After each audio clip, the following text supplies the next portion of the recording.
Grabación. Ahí está. Muchísimas gracias. Entonces, comencemos propiamente. Vamos a hablar sobre cómo conectar estos tres productos, Science Direct, Scopus y Mendeley, en el ciclo de la investigación. En otras palabras, vamos a hablar sobre tres productos, pero más importante que eso, vamos a hablar sobre el ciclo de la investigación y cómo podemos incorporar estos tres productos. Lo primero que tenemos que saber en relación con el uso de esta tecnología es su vínculo con la información. Nos han dicho que la información es poder y puede ser que nosotros pensemos que así es o bien que pensemos que hace falta algo. Hemos dicho que poseer ciertas cosas no nos hacen más o menos poderoso si no las ocupamos de manera conveniente.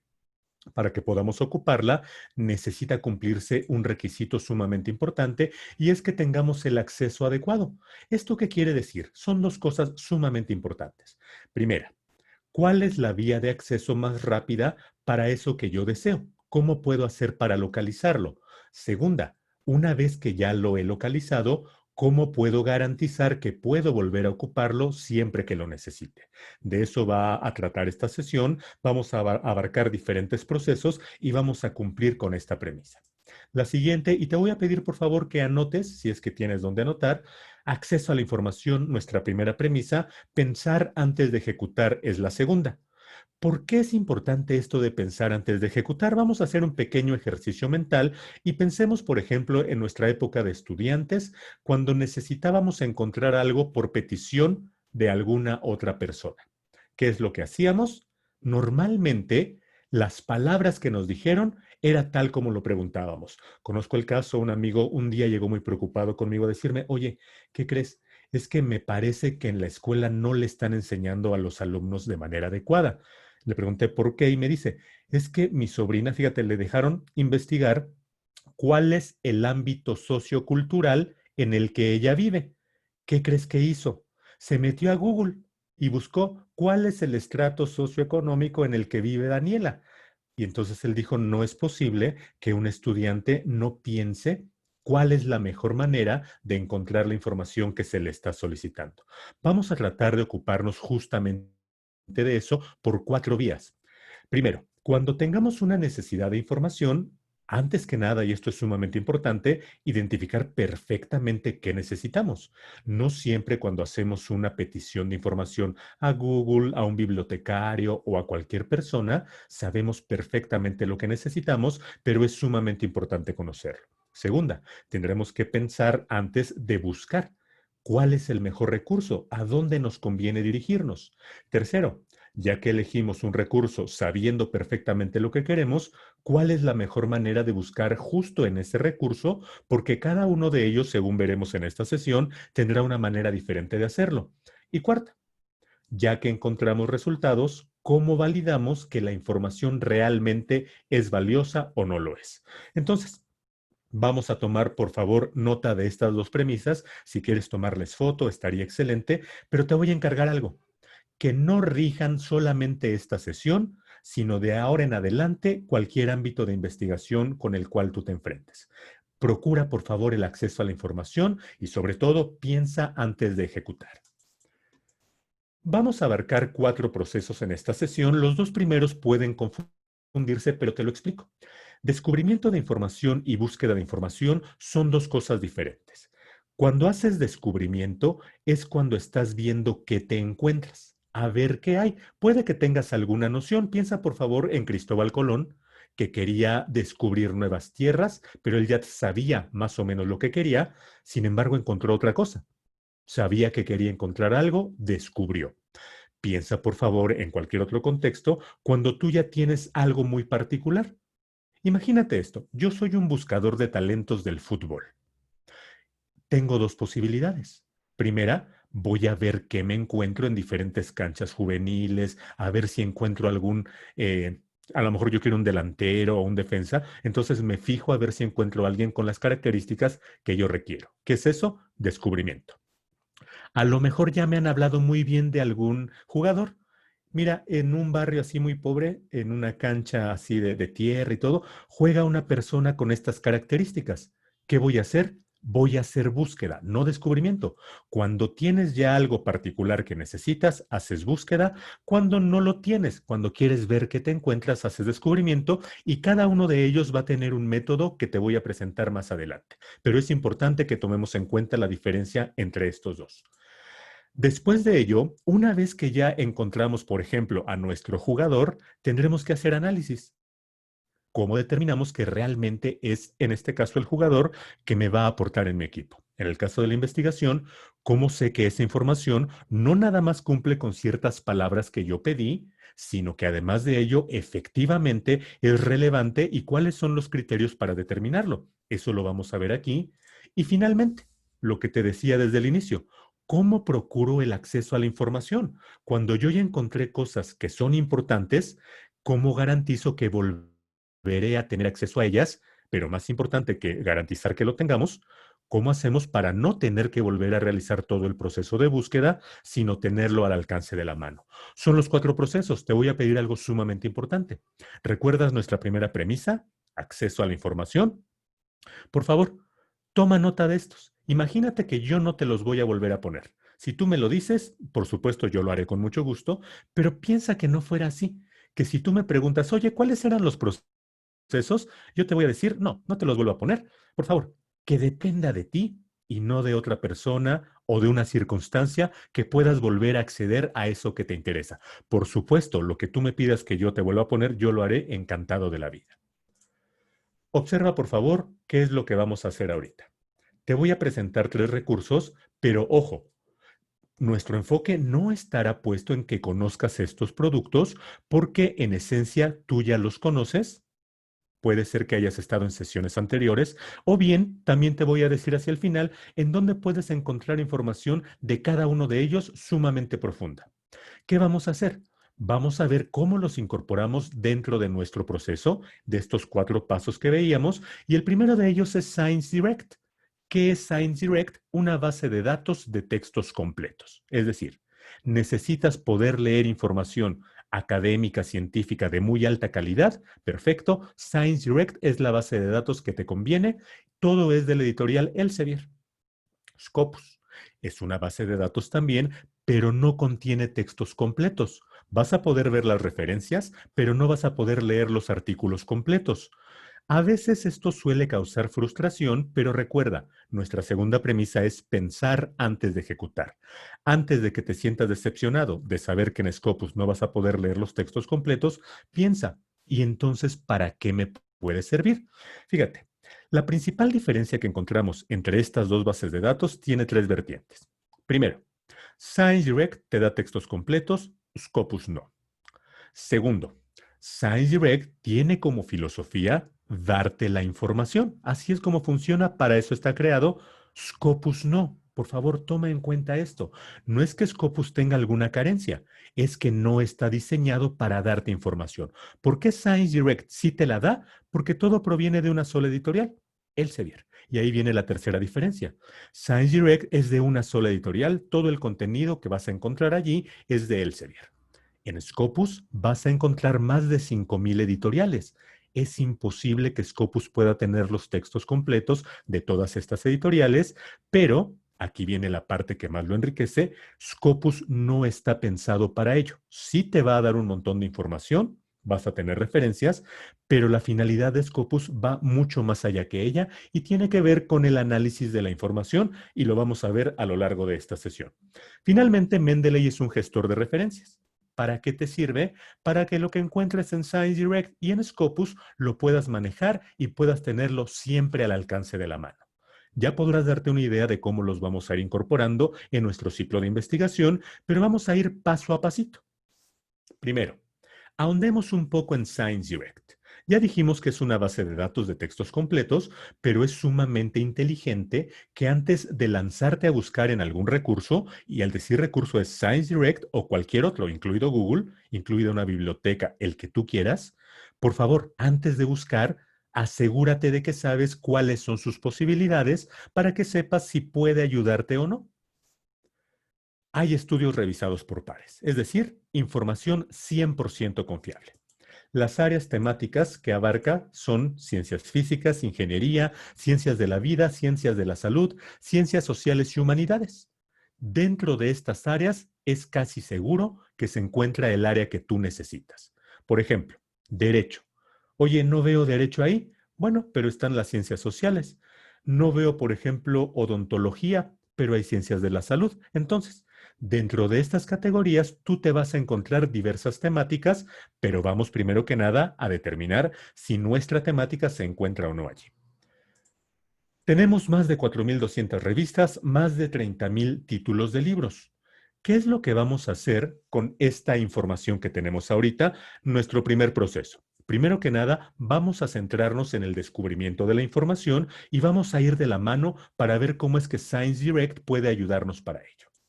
Planteémonos una necesidad, porque mira, ¿qué es lo que tú vas a hacer? Es una cosa, pero eso tiene normalmente su origen en alguna necesidad. Por ejemplo, a lo mejor tú tienes que presentar un examen. No es que te haga feliz presentar un examen, sino que necesitas presentarlo para obtener una calificación. ¿Qué es lo que tú persigues? Una calificación. ¿Qué necesidad originó el hecho de que tú presentes un examen? La necesidad de aprobar una materia. Entonces, ya dijimos que nuestro proceso es el descubrimiento de información, pero vamos a pensar cuáles son las posibles necesidades que nos llevarían a descubrir información. Primero que nada, analicemos en qué consiste este proceso y después te planteo dos necesidades que a mí se me ocurren, pero con ellas te voy a invitar a que tú tomes tus propias decisiones y pienses en posibles necesidades que te pueden surgir. Dijimos que descubrir información tiene mucho énfasis cuando no sabemos a ciencia cierta lo que queremos. Tenemos un panorama, pero es general. ¿Cuál es el método que ocupamos para ello? Exploración o browse. En inglés es muy fácil identificarlos. Se llama browse. Exploración, así es como le llamamos en español. Hay dos métodos. Este es uno de ellos. El otro te lo presento cuando estemos hablando de búsqueda. Pero entonces vamos a hacer exploración para poder descubrir. Y recuerda este ejemplo de Cristóbal Colón. Finalmente era un explorador. Estaba explorando y descubrió algo. ¿Qué requiere hacer una buena exploración? Conocer tu recurso. Por eso te presenté a Science Direct, porque no tiene mucho sentido, como decíamos, que vayas, por ejemplo, a comprar pizzas a un lugar en donde venden hamburguesas. No vas a tener buen resultado. Tienes que conocer el recurso para entonces estar en condiciones de explorarlo y aumentar tu probabilidad de éxito. Por supuesto, puedes explorar lo que tú quieras, pero si no es el recurso adecuado, estarás invirtiendo tu tiempo de manera poco productiva. Eso es lo que necesitamos. Pero fíjate, vamos a entrar ya directo a los ejemplos. Antes de ello, te voy a pedir muchísima atención con lo que sigue, porque a veces solemos tener confusión con esto. ¿Cómo es que tú accedes a Science Direct? Tú no lo contrataste. Tienes una institución a la que perteneces, ella es la que te dio acceso. Entonces imagínate, de todos los millones de personas que hay en el mundo, ¿cómo sabe tu institución quién pertenece y quién no? Tiene que validarlos. Entonces, por favor, primer paso, asegúrate de que sabes cómo te valida tu institución para tener acceso a estos recursos. Si tú me preguntas, oye, ¿cómo le hago? Yo no lo sé. No sé a qué institución pertenezcas, no sé cuál sea el método de validación que ocupe tu institución, pero por favor investígalo. Pueden ser muchos. A lo mejor es un portal de bibliotecas al cual tú entras, vas navegando, le das clic a sus links y ya entraste. Estás validado por esa vía. A lo mejor te dieron un usuario y una contraseña propios de tu institución y con ellos tienes acceso. Repito, investígalo, asegúrate de que sabes perfectamente cómo es que tu institución te valida porque ella necesita estar segura de que tú eres miembro de su comunidad. Una vez que tu institución te valida, vas a ingresar a ver los recursos. Están los que tenemos aquí, Scopus Science Direct, pero vas a encontrarte muchos más. Por favor, explóralos y te vas a dar cuenta de que cuando elijas uno de ellos, seguramente te va a pedir que te logues. Eso es lo que suele causar confusión. Una persona se pregunta, oye, pero es que ya me validó mi institución, ¿por qué me tengo que loguear en la base de datos? Y la respuesta es para que tengas funciones personalizadas de esa base de datos. En otras palabras, una sola vez te vas a validar por tu institución, vas a empezar a navegar, pero seguramente tendrás que loguearte en cada una de las bases de datos que vayas accediendo. El principal riesgo que hemos visto que a veces corre la gente cuando no comprende estos conceptos que te estoy compartiendo es que a veces se brincan la validación de la persona o de la institución. No te valida tu institución y tú te metes directamente a la base de datos y quieres loguearte para tener acceso, no funciona. Tiene que validarte tu institución. Después de eso, ahora sí te validas en la base de datos. Tómalo, si quieres sintetizarlo de este modo, como dos validaciones. La de tu institución, la de la base de datos, siempre, por favor, para que tengas las posibilidades tanto en funciones personalizadas como del uso de la información. Una vez que comprendimos este concepto, vamos a ingresar ya directamente a nuestro SignDirect y vamos a hacer, primero que nada, descubrimiento. Te planteo las necesidades que pueden orillarnos a ello. Primera necesidad, estoy haciendo una investigación, de hecho ya tengo perfectamente definido mi tema, pero antes de buscar en una base de datos, voy a explorarla para saber si contiene o no la información que yo requiero. En otras palabras, a ver qué es lo que hay. Por favor, si quieres anotar la frase, suena coloquial y todo, pero es muy representativa. El descubrimiento, la exploración, la vas a hacer para ver qué es lo que hay, a ver qué me encuentro, a ver si aquí hay esto que yo estoy buscando. Para eso te va a servir el descubrimiento y la exploración. Primer ejemplo. Entonces, fíjate, me voy a meter aquí donde dice Journals and Books, a ver qué es lo que hay y veo que hay 4.246 revistas, 30.000 libros, veo cuáles son ellos, pero digo, me gustaría que fuera más específico. Yo tengo una necesidad de un área muy particular, puedo hacer una segmentación, ¿sí? Vámonos aquí donde dice domain, vamos a seleccionar nuestra área, por ejemplo, yo estoy interesado en la ingeniería y veo que aquí dice ciencias físicas e ingeniería. Reviso dentro y veo, ah, mira, aquí está, perfecto. Doy clic y veo que sí hay publicaciones sobre ingeniería, pero también me doy cuenta de que aquí hay un subtema. Despliego y quizás estoy interesado en un área particular de las ingenierías, por ejemplo, la ingeniería eléctrica. Le doy clic y entonces veo que en esta base de datos sí hay información que me va a ayudar a recuperar lo que yo quiero. Primera necesidad que yo te estoy proponiendo, a lo mejor tú quieres hacer lo mismo para tu área del conocimiento. Segunda necesidad que puedes resolver con la exploración. ¿Qué tal si quieres tener conocimientos recientes sobre tu área en particular? Es decir, ya terminaste tu educación formal, ya te graduaste, pasaron ciertos meses y estabas acostumbrado a que tus profesores constantemente te estuvieron dando información sobre tu área. Ya no existe esa posibilidad, ya te toca a ti investigar por tu cuenta y te gustaría mantenerte al día. Una práctica sumamente recomendable es tener una suscripción a revistas de tu área del conocimiento. Oye, ¿me puedo suscribir a las revistas de Science Direct? Fíjate, no hay que confundir los términos. Tu institución ya está suscrita, ya te ofrece acceso.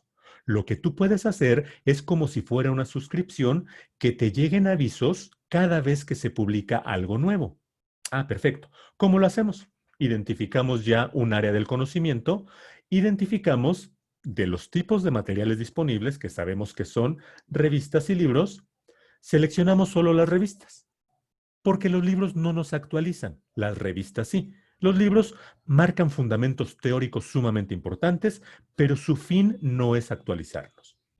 Revisamos, una vez que ya seleccionamos nuestra área temática, el tipo de material, a lo mejor encontramos alguna revista que por el título nos resulte atractiva, a lo mejor tendremos que revisar su contenido y no solo el título, pero pensemos en que esta de inteligencia artificial con aplicaciones de la ingeniería, wow, yo digo, esta me suena que es muy buena, le doy clic y voy a hacer validaciones de dos tipos, cuantitativos y cualitativos. El cualitativo ya lo iniciamos.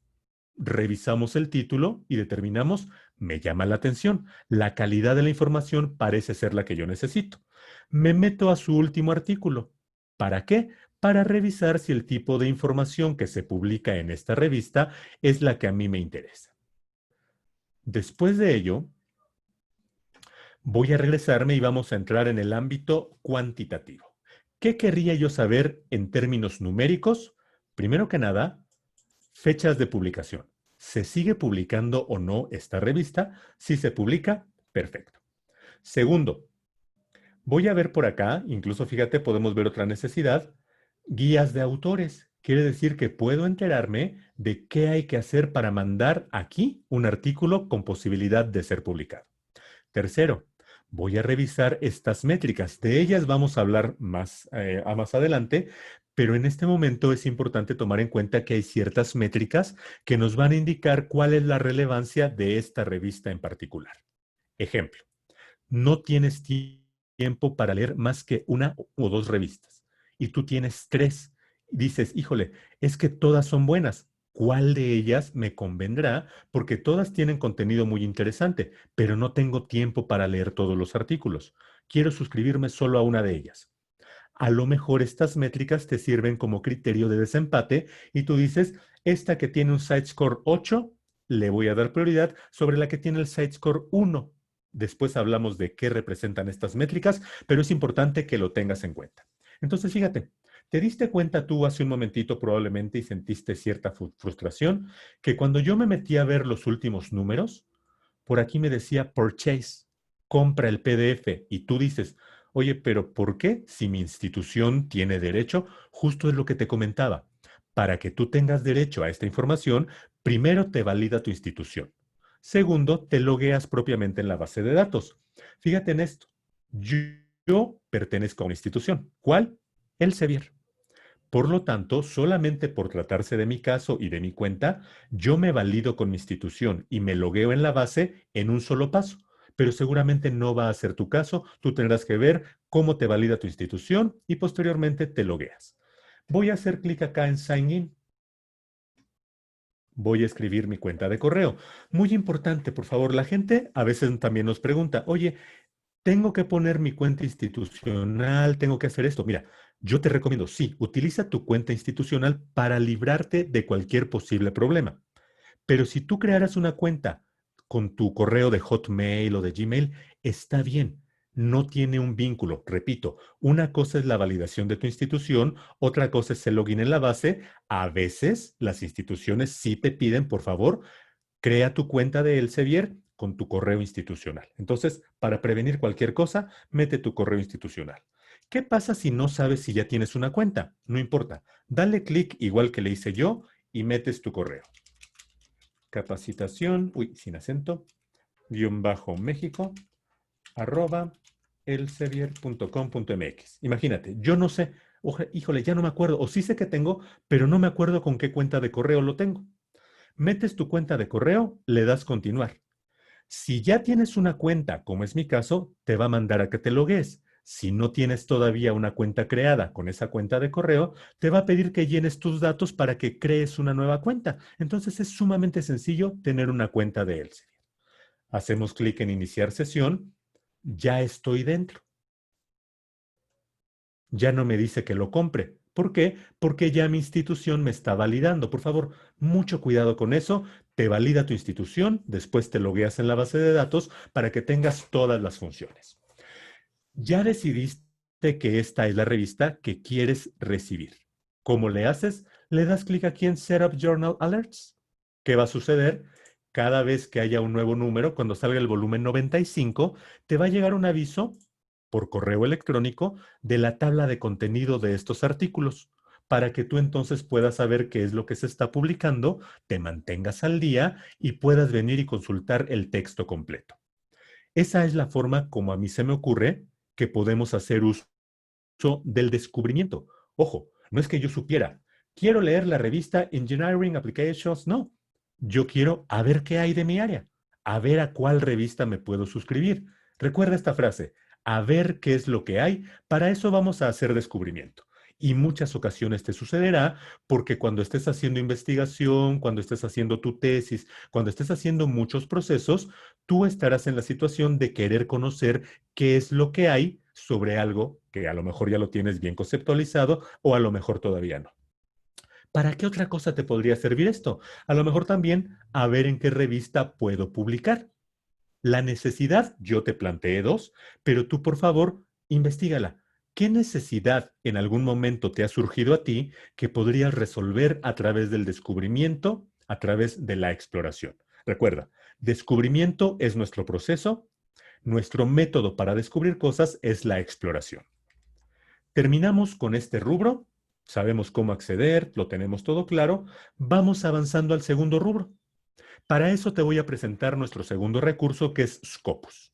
Cuidado aquí, por favor. Recuerda que la principal característica que suele llamarnos la atención de Scopus es no nos da textos completos. Pero observa, por favor, este pequeño diagrama. Si tú intentas observar aquí y decodificar cada uno de los iconos, a lo mejor dices un ojito, pues visibilidad. Una persona que parece ser que tiene un rango jerárquico mayor, pues apoyo. Bueno, pero no encontramos aquí en este ciclo un documento. O sea, yo no veo una hojita, por ejemplo. ¿Qué quiere decir? Scopus va mucho más allá, como te decía, de darte documentos. De hecho, no te da los textos completos, solamente te va a dar referencias muy valiosas, lo vamos a ver, pero más allá que eso, observa por favor estos tres círculos. Es una tríada que forma el núcleo de Scopus. La mayor parte de bases de datos que tú conoces y que te dan textos completos se queda en el ámbito de los ítems o de los artículos. Pero resulta que por acá tenemos también perfiles de instituciones y también tenemos por aquí millones de autores. ¿Qué quiere decir eso? Quiere decir que con Scopus vamos a hacer mucho más que lo que normalmente podríamos hacer con cualquier otra base de datos. Te lo voy a explicar paso a pasito, pero es sumamente importante que tengamos este concepto. Scopus, ya dijimos, no te da textos completos y no solamente contiene información de Elsevier, sino que contiene más de 5,000 editoriales. Aquí lo tenemos, aquí tenemos algunos otros números, 24,600 títulos de revistas. Bueno, es muchísima información. Puedes tener un panorama completísimo de lo que se produce a nivel mundial en las revistas de más alto prestigio. Avanzamos, vamos a ver propiamente nuestro proceso y ahora vamos a entrar en el ámbito de la búsqueda de información. Ojo, no quiere decir que como ejecutamos nuestra exploración con ScienceDirect y estamos viendo ahorita Scopus con la búsqueda, uno de los dos te sirve para ello. No, los dos te sirven para las dos cosas, solamente que vamos dando la información poco a poquito. ¿Cómo conocemos en inglés esto de búsqueda? Search. Tú te vas a encontrar en muchas bases de datos la palabra search, quiere decir petición directa. Tú escribes directamente lo que quieres y dependiendo de qué tan bien lo hayas hecho, te van a dar o no información. ¿Qué requiere una buena petición directa? Primero que nada, lo mismo que cuando hacemos exploración, que acudas al recurso adecuado. Segundo, que sepas cómo pedirle. No le vas a pedir la información igual que a Google o igual que a una persona. Tienes que saber cómo funcionan las bases de datos y funcionan con palabras clave. Son términos que refieren inequívocamente a lo que queremos. Segunda cosa. Antes de la segunda cosa. Te tengo aquí dos links. Anótalos, por favor. Acuérdate que nuestra premisa, la principal de todas, es acceso a la información. Nuevamente, imagina que esta es la única oportunidad en tu vida que tienes para tener estos links a la mano. ¿Para qué son? El primero de ellos te va a ayudar a validar tus palabras clave en un ámbito general. Science Direct Topics es una base de datos de muchas temáticas. De manera general, la vamos a ver a continuación. El segundo es una muestra de un tesauro particular. Probablemente cuando tú estés haciendo ya investigación, está muy bien. Recurres a Science Direct Topics, resuelves muchas dudas, está perfecto. Pero si ya tu tema es sumamente especializado, probablemente quieras complementar estas búsquedas con un tesauro especializado y este segundo link te va a mostrar un ejemplo de él en el ámbito de las leyes. Revísalo, a lo mejor te sirve para lo que tú haces, a lo mejor no, pero te da un indicio de qué es lo que tú podrías esperar de un tesauro para que entonces cuando necesites validar tus palabras clave, sepas cómo hacerlo. Fíjate, ¿estamos haciendo qué? Dándote herramientas para pensar antes de ejecutar, porque ya sabemos que un alumno típico va a buscar a Google, escribe las palabras que le dijeron, pero nosotros no vamos a hacer eso. Vamos a pensar cuáles son las mejores palabras clave para resolver lo que queremos. Aparte, vamos a ocupar operadores booleanos. ¿Qué son? Son términos que nos ayudan a establecer el vínculo o la relación entre dos o más palabras clave. En otras palabras, cuando tú tengas más de una palabra clave, querrás indicarle cómo las va a tratar. en conjunto, se van a excluir, se van a complementar, es decir, una o la otra. Eso lo vamos a ver más adelante, ya aplicado, pero te recuerdo que estas sesiones no pretenden ahondar sobre los productos ni sobre propiamente las estrategias, pero sí tenemos algunas otras sesiones, incluso ya hay grabaciones de ello, en donde tú puedes profundizar en este conocimiento. Te voy a pedir que copies este link. No vamos a ver esta hojita, pero si has estado en sesiones previas, te darás cuenta, ya la reconoces, es una hoja de Excel que te ayuda a crear buenas estrategias de búsqueda. Déjenme recordarles que ahorita no estamos revisando ni respondiendo preguntas. Las preguntas, por favor, vamos a plantearlas hasta el final. Cuando yo pida, por favor, vamos a empezar a plantear preguntas. En ese momento, de momento yo no las tengo a la vista. No me estoy enterando de qué es lo que ustedes están escribiendo. Anótalo, por favor. Recuerda nuestra primera premisa, acceso a la información. Tómale foto o captura de pantalla. Créeme, estos links te van a ser de mucha utilidad. Vamos propiamente ya a ejecutar y entonces surge otra necesidad. Decíamos, cuando es un panorama muy general, hacemos una exploración y descubrimiento. Cuando tenemos ya algo particular, hacemos una petición directa. Fíjate, panorama actual del uso de la biología molecular aplicada al diagnóstico clínico en Colombia. Bien, es algo particular. Eso es lo que yo estoy investigando, por lo tanto, voy a hacer petición directa, pero ojo, no están desvinculados los procesos. Si yo no sé en qué base de datos me conviene buscar, o bien quiero saber, oye, en ScienceDirect habrá información sobre esto, primero exploramos, después ya hacemos peticiones directas. Perfecto. ¿Qué nos dice nuestro método? Palabras clave, operadores booleanos. Anótalo si quieres como pasos. Te voy a dar un mini proceso. Tú lo puedes enriquecer, pero créeme, así como te lo voy a dictar, nos ha resultado muy conveniente. Primer paso, bueno, de hecho no es el primero. Paso cero, o sea, antes de cualquier otra cosa, clarifica tu necesidad de información. Revisa perfectamente que comprendes qué es lo que necesitas y no que solamente tienes palabritas. No, comprende perfectamente. Panorama actual, ok, ya me queda claro qué es la biología molecular aplicada al diagnóstico clínico, ok, sé a qué se refiere. A lo mejor no estoy muy familiarizado con los términos, pero sí tengo la noción de qué se requiere de esta petición y lo quiero en un ámbito muy particular que es Colombia. Perfecto. Paso cero, clarifica tu necesidad de información. Paso uno, identifica posibles palabras clave. Posibles. No son definitivas, no son probables, posibles. Identificamos panorama actual, biología molecular. Fíjate, puede ser aplicada o podría ser biología molecular. ¿Cómo sé si la palabra aplicada forma parte del concepto? Porque tú has oído hablar de las ciencias aplicadas y de las ciencias puras. Entonces, a lo mejor tú dices, ay, puede ser que biología molecular no sea así, sino que vaya biología molecular aplicada. Piénsalo tú, por favor, no me contestes, piénsalo. ¿Tú qué dirías? ¿Es biología molecular o es biología molecular aplicada? Te doy un indicio. Cuando podemos cambiar la palabra por algún concepto similar o más palabras, pero que signifiquen lo mismo, y la frase sigue teniendo sentido, entonces no forma parte del concepto. Ejemplifiquémoslo. Uso de la biología molecular que tenga implicaciones en el diagnóstico clínico sigue significando exactamente lo mismo.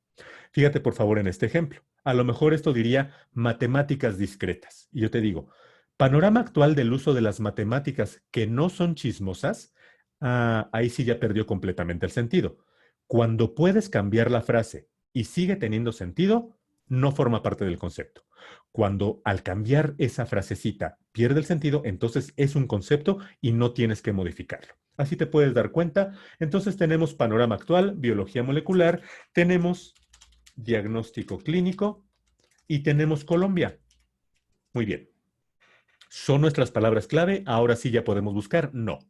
Primer paso, yo te dije, identifica posibles palabras clave. Segundo paso, valida tus palabras clave. ¿Recuerdas que te di un link para poder validar? Lo vamos a ocupar en un momentito, pero primero que nada va a ser un análisis, vamos a llamarle personal. Antes de preguntar a cualquier otro recurso, lo vamos a hacer nosotros. Fíjate, panorama actual. ¿Cómo sé si es una buena palabra clave? Primero que nada, ¿se refiere inequívocamente a lo que yo quiero? Sí. Quiere decir una visión general de lo que sucede hoy en día, sí significa lo mismo. Perfecto. ¿Es la única manera de referirse a eso? Ahí yo digo, ¿qué crees que no?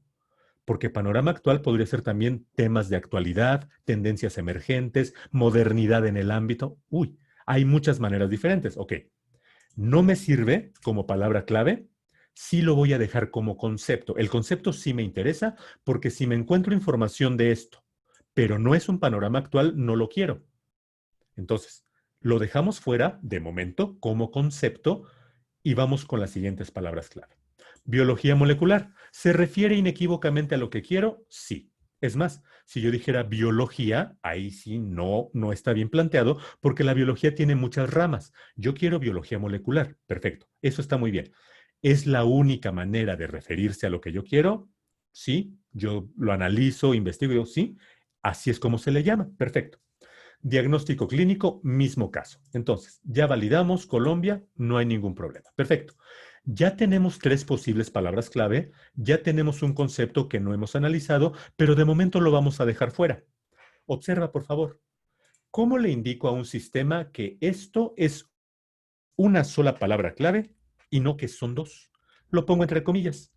Tú te estás preguntando, escandalizado, ¿por qué lo estás poniendo en minúsculas? ¿Por qué no le pusiste tilde? No te angusties, va a funcionar perfectamente, pero te platico más adelante por qué lo hice como lo hice. Fíjate bien en esto, por favor. Simulemos una votación. No me vayas tú a contestar, simplemente piensa. Piensa cuántos de ustedes levantarían la mano después de que yo haga esta petición. Imagínate que estamos en un auditorio grandote, todos ustedes están reunidos y yo pido, por favor, todos los hombres de más de 55 años que no tengan canas, que usen bigote, que no se hayan lavado los dientes hoy en la mañana, que también tengan lentes, con un poco de uso de más de unos 10 años y que planeen irse de vacaciones cuando termine el COVID-19, levanten la mano. ¿Cuántos de ustedes lo habrían levantado? Yo estoy seguro de que ni uno solo. Pero lo que no sé es cuál de todos los criterios es el que me falló. Fíjate, si yo digo, por favor, levanten la mano todos los hombres. Perfecto. La mitad del auditorio levantó la mano, quizás. Luego digo, de todos los que tienen la mano levantada, déjenla arriba solamente los que usen lentes de más de 10 años. Y todos bajan la mano. Perfecto. Ya identifiqué cuál es el criterio que está mal. Pero si te lanzo todos los criterios simultáneamente y no obtengo resultado, me va a ser muy difícil saber cuál es el error. ¿Qué crees que te voy a sugerir? No lances todos tus criterios, por favor.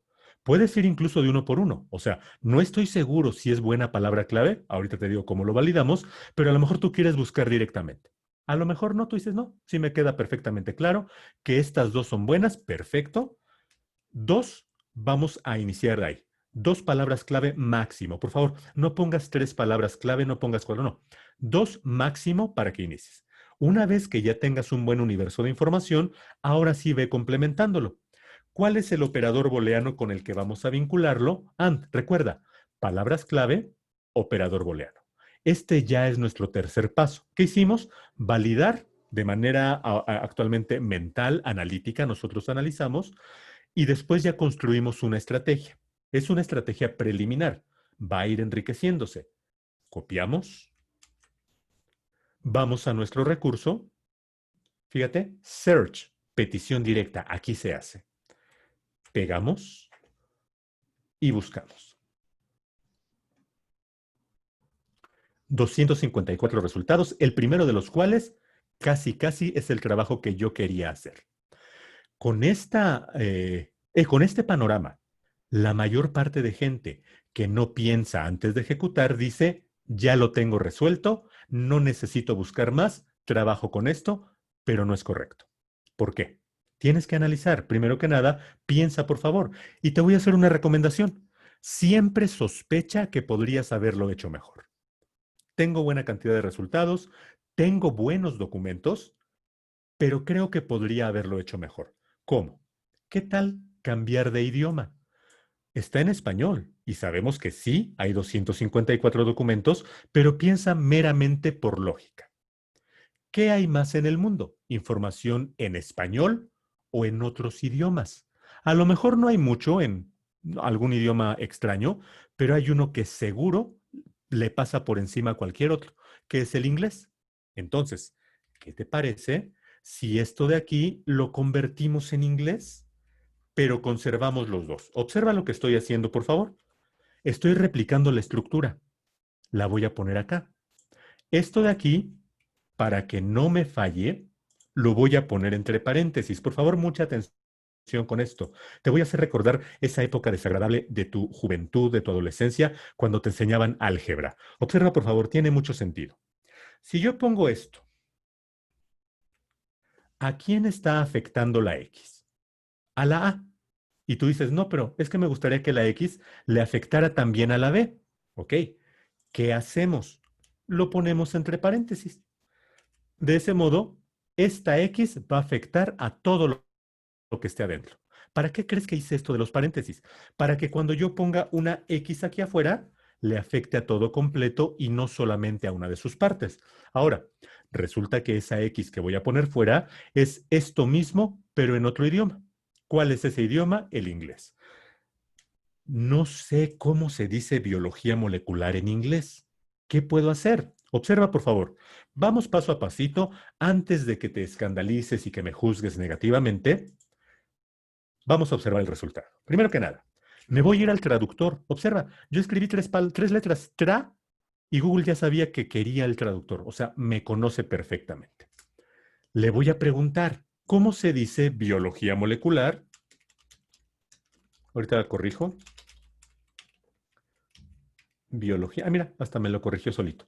Biología molecular, molecular biology. Ok, esa es una recomendación. La pregunta es, ¿se trata de Google? ¿Es 100% confiable? ¿Puedo creerle a ciegas a Google? La respuesta inmediata es no. No le voy a creer. ¿Por qué? Porque Google suele equivocarse y se equivoca mucho. ¿Qué voy a hacer entonces? Voy a validar mi palabra clave. Voy a irme a ese link, el que te pedí, por favor, anótalo.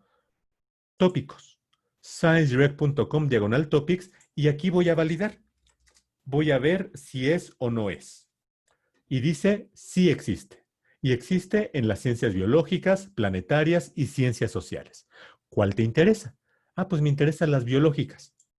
Te metes, lees qué es la biología molecular, observas sus términos relacionados y puedes consultar muchísima información teórica. Es más, desde aquí podrías ver los capítulos de los libros en los que se encuentra esta información. ¿Para qué te sirve? Para validar que efectivamente este término se trata de lo que tú quieres. Si se trata de lo que yo quiero en este caso, entonces vamos a ponerle molecular biology. Y aquí vamos a ponerle, ya no haremos el ejercicio, es clinical diagnosis. Muy bien, observa por favor. Esto de aquí es exactamente lo mismo que acá, solo que en otro idioma. ¿Cuál es el operador booleano que nos ayuda a decir lo mismo, pero de otra manera? OR. Súper importante, por favor, utilizar operadores booleanos. Repito, en esta sesión no vamos a profundizar mucho porque eso se abarca en sesiones que se dedican completamente a uno de los productos. Aquí vamos a hacerlo de manera muy sintética, pero vamos a ver cómo reacciona nuestra estrategia de búsqueda ahora que ya la estamos complementando. Observa, por favor. 4,000.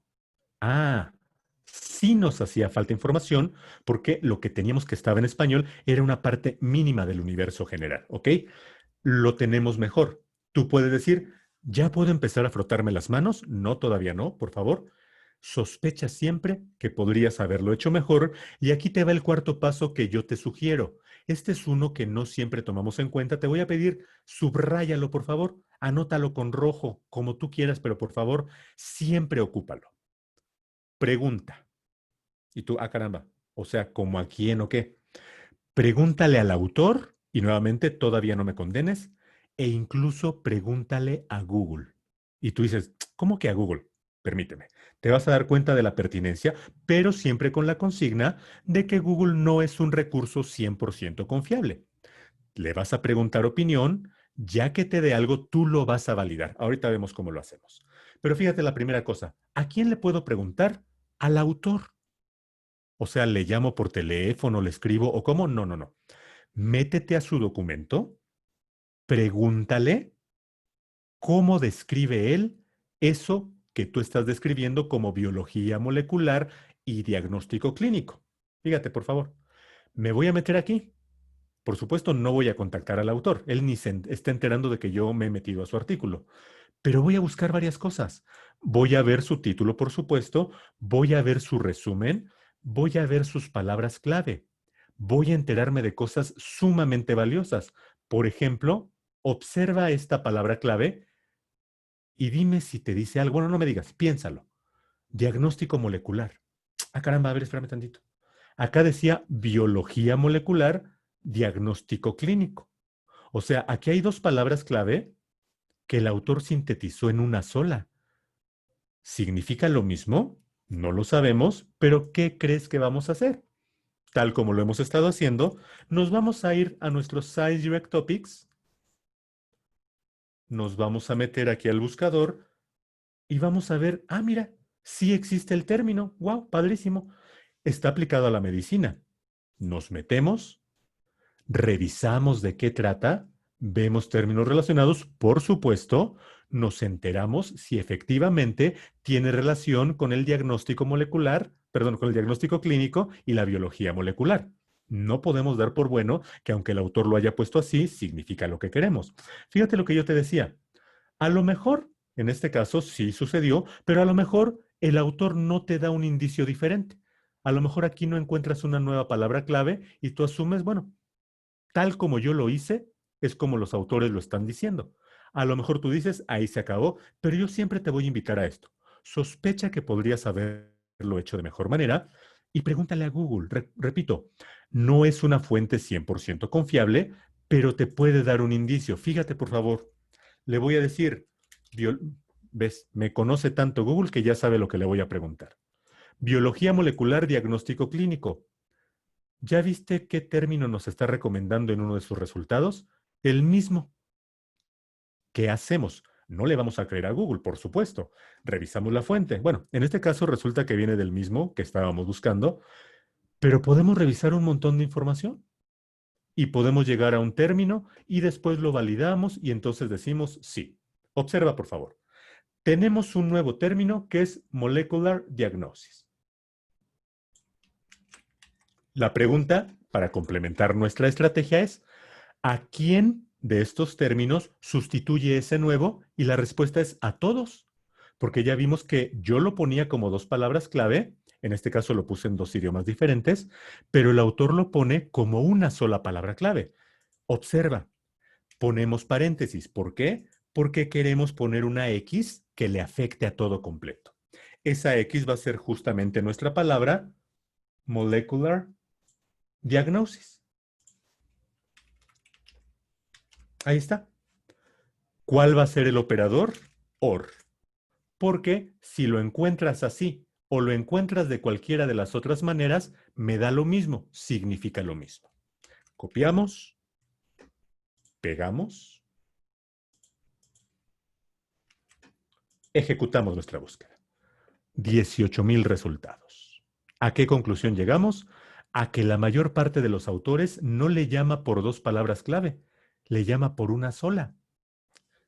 ¿Por qué entonces? Vamos a regresarnos al inicio de esta presentación.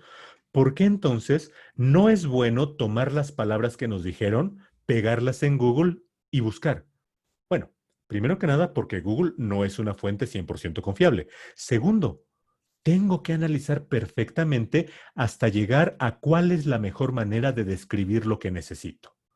Yo puedo decirte, dame catsup, pero te lo digo en Estados Unidos y allá no conocen la catsup, conocen el ketchup. Entonces me va a decir, pues no sé a qué te refieres. Bueno, investigo cuál es la mejor manera de decir las cosas y no me quedo con la manera en la que yo las conozco. Esa es la primera cosa. Segunda cosa importante, cuando hacemos el análisis, en este momento preliminar, de la información, nos damos cuenta de que ese artículo que nos estaba haciendo ojitos desde hace rato sigue aquí. Sigue presente, quiere decir, estamos haciendo una muy buena búsqueda de información. Suspendemos hasta ahí esta parte. Vamos a ver cómo resolvemos lo del panorama actual y lo de Colombia. Colombia no tiene mayor ciencia, excepto por algo. Lo abordamos hasta el final, Pero vamos a ver cómo resolvemos esto del panorama actual. Piensa por favor en esto. Si tú escribes hoy en día un artículo, es más, fíjate, una carta de amor, y tú dices, actualmente te amo con todo mi corazón. Tu esposo la lee dentro de 5 años, 20 años. Actualmente, bueno, ahí sigue diciendo actualmente, pero que la circunstancia siga siendo la misma, eso ya no es seguro. Entonces, fíjate, si yo me encuentro un documento que mencione al panorama actual, a la modernidad, etcétera, nada me garantiza que ese artículo haya sido publicado hace 10 años y que en su época sí era un panorama actual, pero que hoy en día ya no lo sea. Entonces, el concepto me sirve, la palabra clave no. ¿Qué hago entonces para resolverlo? Vamos a explorar nuevamente. Dentro de todo lo que me ofrece Science Direct, ¿hay algo que pueda ayudarme a resolver esta situación? Sí, aquí tengo fechas. Ah, pues sí, ¿no? O sea, yo te puedo decir, en 2020 te amo con todo mi corazón. Dentro de 20 años, cuando leas la carta y yo ya no te ame, vas a decir, ah, bueno, pero ya no me dice actualmente, me dice que fue en 2020. El año no tiene lugar a confusión. Entonces, fíjate qué podemos hacer. Podemos, por una parte, decirle, muéstrame solamente lo que se ha publicado recientemente, y por otra parte, podríamos decirle, nuevamente, ponemos entre paréntesis porque vamos a añadir una X nueva y le decimos, y de todo esto, solo muéstrame documentos que mencionen el 2020. ¿Por qué sería necesario hacer eso? Porque una cosa es cuándo se publica la información, otra cosa es cuál es la época sobre la que trata. Si hoy en día, 2020, yo publico un documento sobre el Holocausto, pues sí, es un documento publicado recientemente, pero no trata de información reciente. Entonces, esa es la forma como podríamos resolverlo. Me voy a quedar aquí sin aplicar los filtros porque me interesa mucho que veas algo a continuación. Observa esto, por favor. Vamos a cambiar a una búsqueda avanzada y te voy a plantear un concepto sumamente interesante.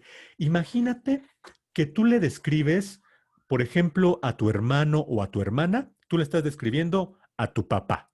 Bueno, lo va a identificar de inmediato, ambos lo conocen. Pero imagínate que tú le estás llamando por teléfono y le dices, oye, no seas malo, un amigo mío que viene de España está en el aeropuerto, por favor recógelo. Yo no puedo ir, recógelo. Él te va a decir, ¿y cómo es? Si tú lo describes tal como le habrías descrito a tu papá, pues no va a resultar. Necesita ser 1000 veces más preciso para que él no tenga lugar a confusión. Entonces, fíjate, cuando tú estás buscando, tú describes las cosas de cierto modo. Cuando tú estás escribiendo, cuando tú eres el autor, probablemente las escribas de otra manera, pero lo más importante es que hagamos confluir ambos pensamientos. Es decir, si las palabras clave que tú estás empleando coinciden con las palabras clave que el autor está utilizando para describir su artículo, el texto va a servirte al 100%. Aquí dice, encuentra artículos con estos términos. Está buscando palabras en cualquier parte del documento. Si hay un documento que diga, aquí no se trata el diagnóstico molecular, también te lo va a poner porque ahí venía la palabra. Pero si tú cambias de estrategia y en lugar de buscar en todo el texto, lo buscas en el título, resumen y palabras clave, entonces es muy probable. ¿Por qué? Porque cuando el autor está escribiendo esto, es como cuando te está describiendo al amigo que está en el aeropuerto. Él está pensando en ti. ¿Cómo le voy a hacer para que el lector, el que me está buscando, pueda encontrarme? Se va a describir de la mejor manera. Entonces, fíjate, si coinciden tus palabras clave con las del autor, casi 100% seguro que es información que te sirve. Damos clic en Search, la cantidad disminuyó muchísimo. Teníamos 18,000, tenemos 2,000. Sigue estando el mismo documento. ¡Wow! Esto está maravilloso. Pon atención en esto, por favor. Ahora fíjate. Falta Colombia. ¿Qué hacemos? ¿Incluimos Colombia aquí mismo? No te lo recomiendo, porque fíjate que estamos viendo título, resumen y palabras clave y hay que pensar, ¿qué tanta es la probabilidad que un documento que trate sobre lo que yo quiero mencione en el título, en el resumen o palabras clave a Colombia? Me queda muy claro que biología molecular o cualquier variante de las que ya contemplamos, seguro sí viene en el título, resumen o palabras clave. Pero el país quizás no. ¿Por qué? Porque puede ser un estudio de todos los países de habla hispana. Colombia se encuentra entre ellos, pero el autor le llamó países de habla hispana, o le llamó Latinoamérica, o le llamó de otro modo, pero no incluyó a cada uno de los países en estas áreas. Pero sí los incluye. Fíjate. Entonces le voy a poner por acá Colombia. Vamos a hacer un ejemplo. No, déjame hacerlo acá. Observa, por favor. Le voy a decir aquí Colombia.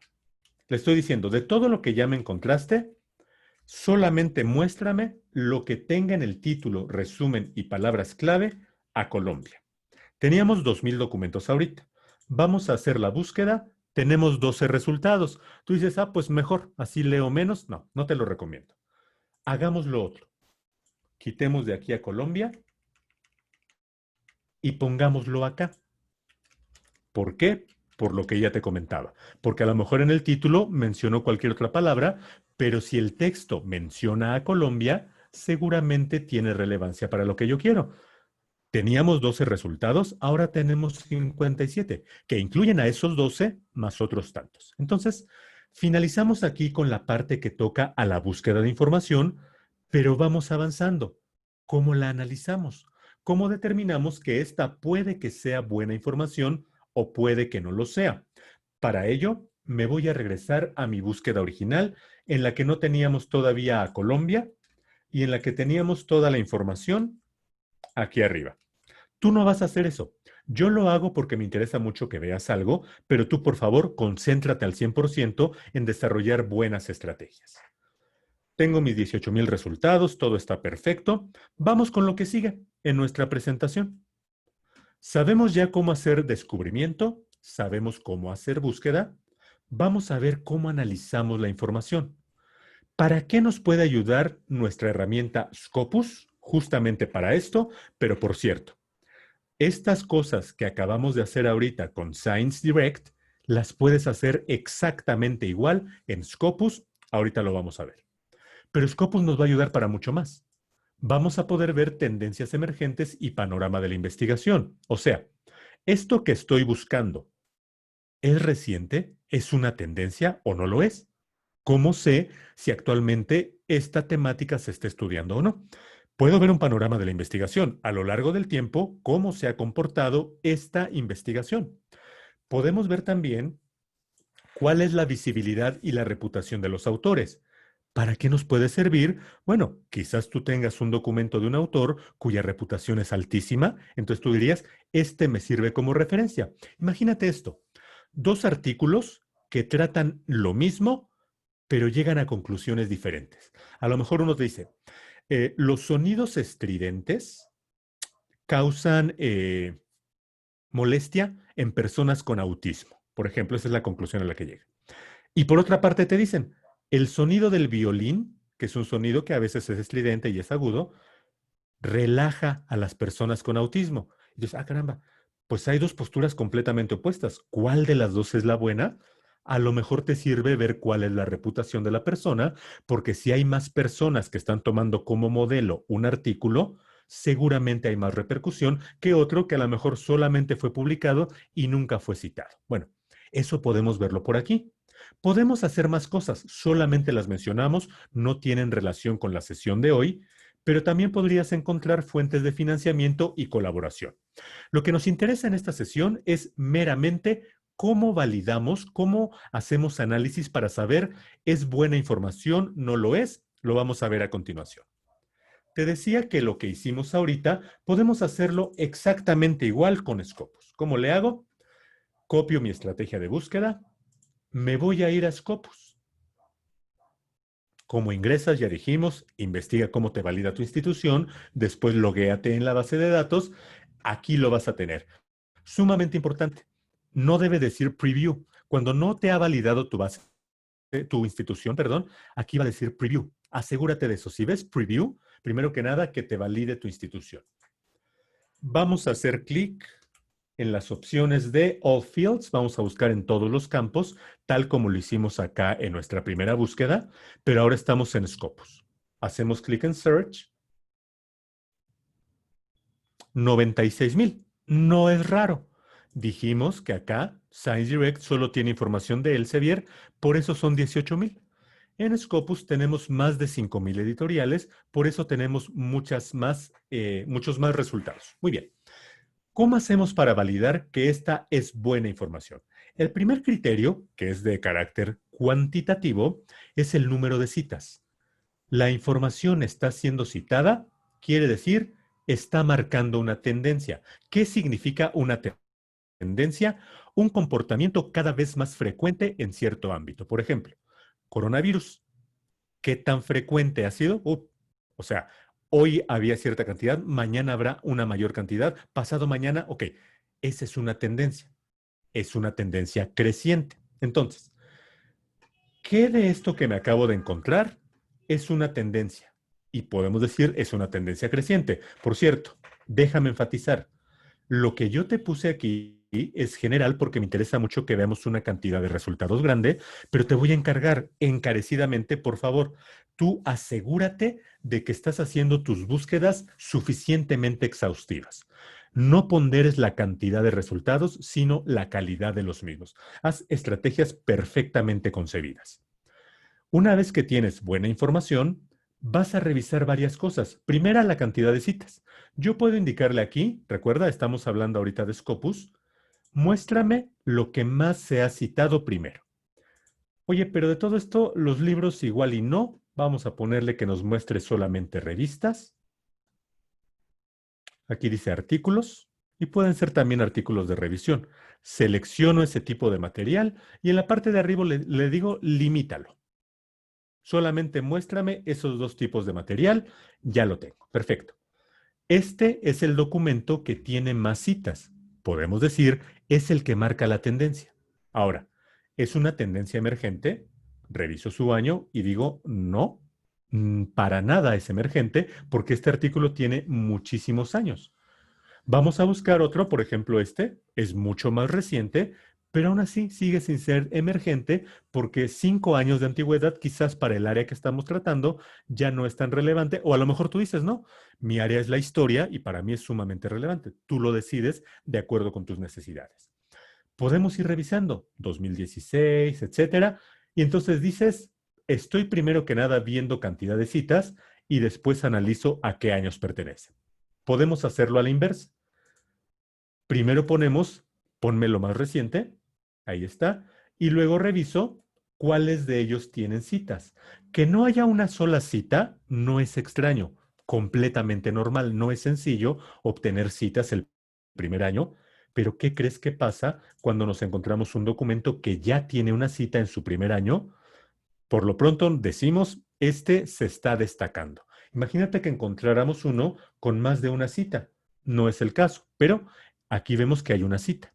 Muy bien. Observa esto, por favor. Voy a regresarme al orden por lo más citado. Me interesa mucho que veas esto. ¿Tú qué dirías? 5,723 y 5,500. Pues como que ahí se van, como que pues ambas son más o menos homogéneas.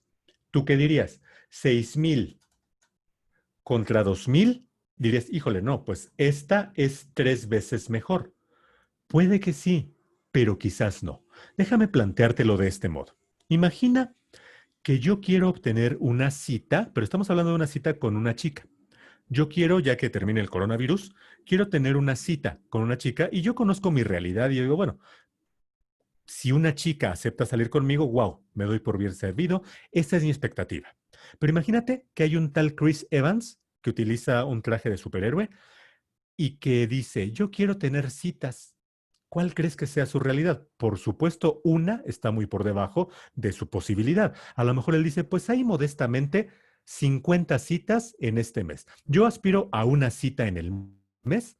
Él aspira por lo menos a 50 y eso, pues porque no tiene muchas ganas de salir. Ok. ¿Es posible en su caso? ¿Es posible en el mío? ¿Y es probable? Sí, porque nuestras realidades son diferentes. Así funciona la investigación. Hay artículos que pertenecen a áreas del conocimiento en las que se cita muchísimo.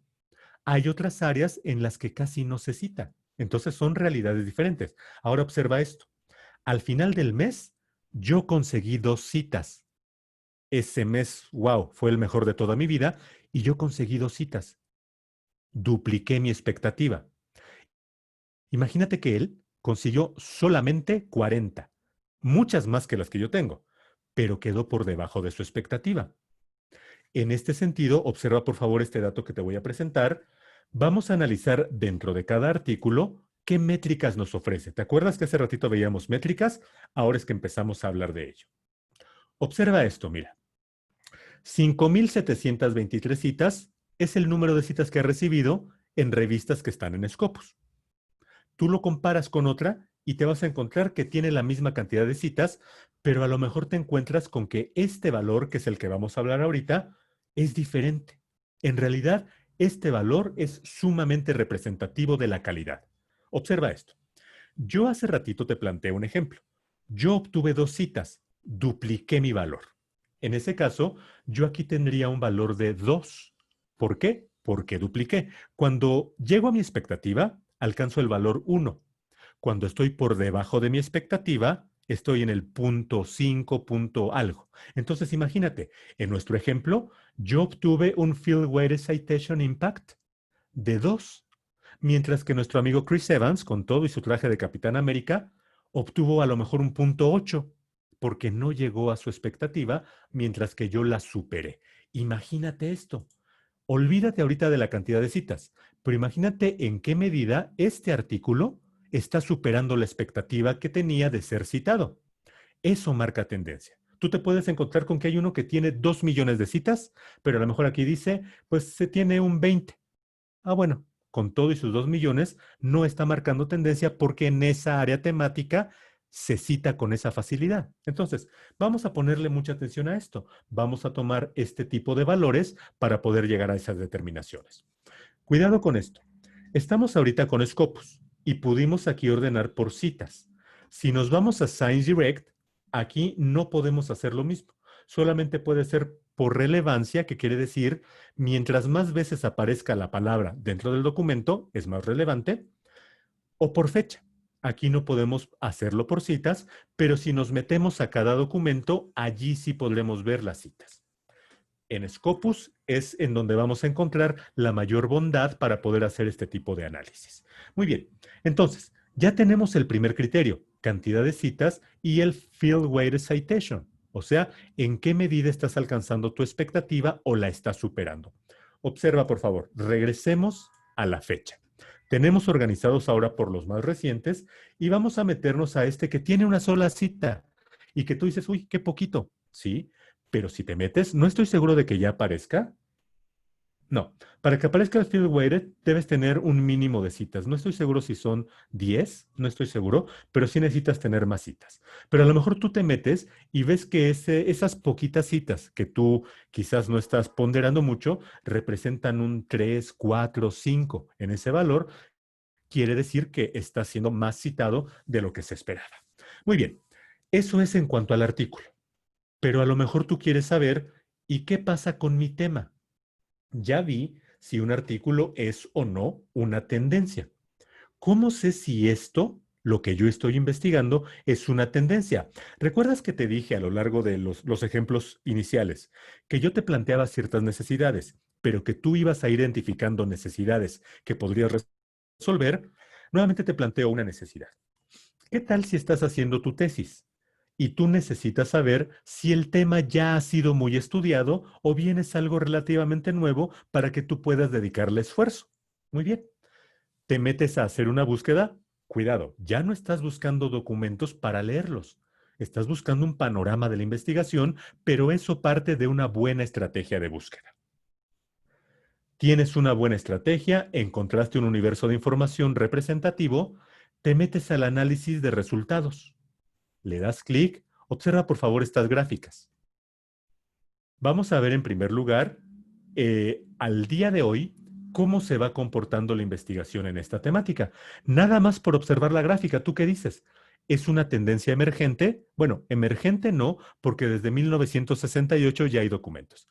Tendencia creciente sí, porque la curva estaba aplanada, bueno, no había curva, y comienza a crecer y crecer y crecer y sigue creciendo. Ok, si estás haciendo tu tesis, a lo mejor tú dices, no, este tema ya está muy estudiado, mejor busco otro diferente. Imagínate la gráfica del COVID-19, no del coronavirus en general, porque ese es muy amplio, del COVID-19. Bueno, de hecho es la COVID. 0,00000, 2019-2020 se despega, pero impresionantemente. ¿Es una tendencia emergente? Por supuesto. Pero además, fíjate que no nada más estás viendo en cuanto a la emergencia, es decir, que sea actual, sino en su desempeño a lo largo del tiempo. Desde cuándo se está analizando, en dónde se está publicando, en qué revistas. A lo mejor tú dices, esta es la revista que más publica sobre ello, me interesa mucho. Voy a darle prioridad a los artículos que pertenecen a esta revista sobre los otros. O a lo mejor dices, quiero publicar en ella. También vas a encontrar quiénes son los autores que más escriben sobre esto. 164 documentos de esta persona probablemente lo sitúen ya en un nivel de autoridad sobre esta materia. A lo mejor también tú quieres ver cuáles son las afiliaciones, o sea, las instituciones a las que pertenecen, los países, los tipos de documentos que más se producen sobre ello, áreas temáticas o quiénes están financiando estas investigaciones. ¿Para qué? Dijimos que no lo vamos a abordar a profundidad, pero a lo mejor viendo quiénes están financiando, tú decides acercarte para ver si puedes obtener financiamiento. Bueno, estamos teniendo un parámetro aquí, pero algo que también nos va a dar una representatividad de la importancia de un documento es, ¿y el autor? ¿Cuál es su reputación? ¿Cómo llegas al autor? Diferentes vías. Lo que hicimos ahorita fue meternos a una lista de resultados y ver quiénes son los autores. Esa es una vía. A lo mejor tú quieres buscar directamente al autor. Aquí está. Haces una búsqueda por autor. A lo mejor te metes a una institución, aquí puedes buscar instituciones, y ves quiénes son los autores que pertenecen a ella, porque quieres colaborar con alguno, por ejemplo, y lo analizas, ¿no? O a lo mejor, que de hecho es el proceso que vamos a hacer ahorita, pero cuidado, cualquiera de estos métodos te va a llevar a lo mismo. Tú tendrás que determinar cómo quieres llegar a ellos, tu necesidad te lo hará saber, pero lo que vamos a hacer nosotros es meternos directamente al artículo y ahí vamos a ver todos los autores que tienen que ver con este artículo. Observa, por favor, esto. También tenemos un sobrecito de correo en algunos casos. ¿Para qué querrías tú escribirle a un autor? Piénsalo. A lo mejor para agradecerle por su colaboración, para solicitarle colaborar, tener una coautoría. No lo sé, tú lo decides. Te metes al autor en particular que te interesa. Pensemos que nos interesa Becker. Y aquí tenemos los detalles de su perfil. ¿Te acuerdas de esa triada que yo te mencioné al principio? Aquí no solamente tenemos documentos en cuanto a referencias, tenemos instituciones y autores. Esto no te lo ofrece otra base de datos que no tenga estas características. Entonces, fíjate, aquí tenemos cuántos documentos ha publicado, cuántos y cuáles documentos han citado a los documentos de él, cuál es su índice H. Ahorita te explico un poco más. No nada más cuántos. Aquí puedes leer los documentos en cuanto a resumen, por supuesto, y puedes ver a su vez cuántas citas tiene cada uno de ellos. Puedes enterarte, por ejemplo, de con quiénes ha colaborado. A lo mejor tú dices, bueno, me interesa mucho seguir este autor, pero ¿qué tal si veo con quiénes colabora? A lo mejor la producción que ellos tienen de manera independiente también es interesante para mí. Índice H. Es una métrica y me interesa mucho que tomemos en cuenta este panorama. Imagínate que yo te doy un número al azar, por ejemplo, el número 2. Tú te quedas pensando, pues, ¿qué quiere decir, no? O sea, dos personas que estamos aquí como host, Melita y yo que estamos, o 2 horas que dura esta sesión, 2 días que dura el fin de semana. O sea, ¿qué quiero decir? Un dato, cuando te lo doy fuera de contexto, no te sirve. Por favor, mucho cuidado con esto. Si queremos hacer buen uso de una métrica, tenemos que contextualizarla. Si yo complemento y en lugar de 2 te digo 2 de octubre, si tú eres de México o conoces el contexto, inmediatamente ya pensaste, no se olvida, porque es una fecha sumamente representativa. Pero fíjate, si tú eres de otro país o tú no conoces este hecho que sucedió aquí en México, tú dirías, pues sigue diciéndome lo mismo, es una fecha, un día del año, pero ¿y qué representa? Tendré que contextualizarte. Puede ser que tú sepas perfectamente cómo se crea el índice H, bien, ya tienes un contexto, pero no siempre es suficiente. Vamos a analizarlo. El índice H quiere decir n cantidad de documentos que por lo menos tienen N cantidad de citas. En este caso, este autor tiene un montón de documentos, más de 500 veíamos, pero 67 de ellos tienen por lo menos 67 citas. Los demás no. Del 68 hacia abajo tienen menos de esta cantidad de citas. Por lo tanto, observa, ve la gráfica, ve esta tablita, llegamos al documento 67 y vemos que están ordenados por número de citas. Todos los de arriba tienen 67 o menos. Los de abajo tienen, perdón, 67 o más. Los de abajo tienen 67 o menos, pero resulta que el documento número 68 tiene 67 citas. ¿Cuándo se va a convertir en índice H68? Cuando este documento llegue a 68 citas. Entonces sube de nivel. ¿Cuándo va a ser 69? Cuando este y todos los que están arriba tengan por lo menos 68. Ok, así se crea. Ya tenemos el contexto. Tú dices, ya me sirve para saber si puedo o no comparar, pero no es suficiente. Piensa en esto. ¿Cuándo publicó este autor su primer artículo? No lo sé, pero pensemos que fue hace 30 años. Índice H67 con 30 años de trayectoria. Muy bien.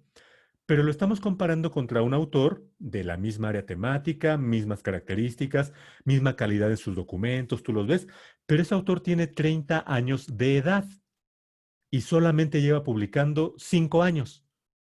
Por supuesto, es poco probable que haya llegado a la cantidad de citas que tiene este. ¿Qué pasa si las iguala? Bueno, ahí ya tenemos un criterio. Decimos, espérame, este llegó al mismo nivel en mucho menos tiempo, seguramente su investigación es mucho más relevante. O a lo mejor decimos a la inversa, este autor tiene índice H10 y lo comparo con el 67 y yo digo, es mejor el 67. No siempre. Revisa el contexto. A lo mejor ese índice H10 solo tiene 10 artículos. ¿Por qué no ha subido? Pues porque no puede subir.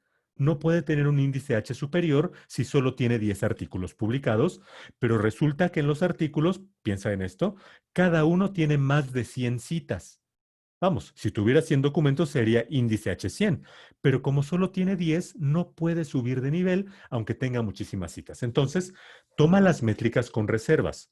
Está muy bien que conozcas la métrica, la puedes tomar en cuenta para tomar decisiones, pero analiza cómo se ha ido conformando.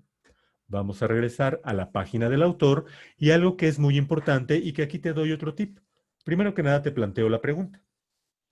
¿Para qué podrías querer ver cuál es la reputación de un autor, aparte de que tú quieres ver si el artículo es bueno o no? ¿Quién está publicando el artículo? Te puede dar un indicio si la información te va a resultar útil o no. Además de eso, ¿para qué podría ser? Piénsalo, por favor, no me lo contestes, pero yo pienso para poder colaborar con él porque es mi asesor de tesis, me lo asignaron, no lo conozco, quiero ver cuál es su reputación, si el área en la que yo quiero escribir, él tiene conocimientos o él pertenece a otra. ¿Para qué podrías querer? Imagínate esto, si consigues hacer una colaboración con una persona que tiene una visibilidad muy grande, aunque tú todavía no, tú eres un autor que va empezando, por alguna circunstancia, un autor de mucha reputación decide publicar en conjunto un artículo contigo, imagínate la repercusión que eso va a tener en tu reputación. Piensa, por favor, recuerda, yo te estoy mostrando procesos, te digo cómo los resolvemos, pero las necesidades que originan los procesos, tú las vas a determinar. Muy bien, vamos avanzando entonces. Lo último que tendríamos que revisar en materia de análisis es la publicación y te planteo nuevamente las necesidades. Primera necesidad, tiene mucha relación con esto. ¿Qué tan buena es la revista en la que está publicado este artículo para saber qué tanta credibilidad tiene? Te adelanto, si está en Scopus es excelente revista. Por supuesto, nos vamos a encontrar las que se destaquen. O sea, de todos los millones de información, siempre habrá la que esté hasta arriba y la que esté hasta abajo. Eso no quiere decir que si está abajo sea mala. Para que una publicación esté dentro de Scopus, tiene que cumplir criterios de calidad sumamente altos, exigentes. Entonces, todo lo que esté en Scopus es muy valioso, pero a lo mejor tú quieres saber cuál es la mejor revista que publica sobre ello. A lo mejor, segunda posible necesidad, tú quieres publicar, ya que te encontraste muchos artículos, elaboraste el tuyo, ¿dónde puedo publicarlo? ¿Qué podemos hacer para ello? Nos vamos a meter nuevamente a la exploración. Fíjate, hace ratito nos metimos a la exploración, pero de Science Direct. ¿Qué buscamos? Si esta base de datos tiene información como la que yo quiero. Nada más para eso nos sirve. Después dijimos, a lo mejor queremos suscribirnos a alguna. Muy bien. Nos metemos a Scopus, nos metemos a la exploración, está esencialmente en el mismo lugar, solo que aquí se llama Sources. Es lo mismo, es bastante intuitivo. Aquí dice materiales, o sea, revistas y libros. ¿Qué contienes? Revistas y libros. Acá que dice sources, fuentes, fuentes de información. Entonces, estamos esencialmente en el mismo apartado, la misma lógica, y aquí nos vamos a encontrar muchas revistas. Pero ojo, hay mucha diferencia. Con Science Direct podemos ver textos completos, con Scopus no. Con Scopus podemos ver métricas, calidad de la revista, mientras que con Science Direct no es tan sencillo. Sí podemos hacerlo con un proceso más elaborado, pero no es tan sencillo. ¿Qué vamos a hacer aquí? Te voy a presentar la métrica por excelencia que nos va a ayudar a determinar. Aquí le llamamos Site Score. Tú probablemente, si ocupas otra base de datos llamada Web of Science, has oído hablar del factor de impacto. Pensemos en que es esencialmente lo mismo, pero de diferentes proveedores con diferentes tendencias, porque si aquí tú tenemos, por ejemplo, 100 revistas y allá tienen 100 revistas, no son las mismas 100. Muchas sí coincidirán, pero son diferentes los criterios que se tienen para la inclusión o la exclusión. Por su parte, cómo se calcula el site score y cómo se calcula el factor de impacto tiene ciertas variantes.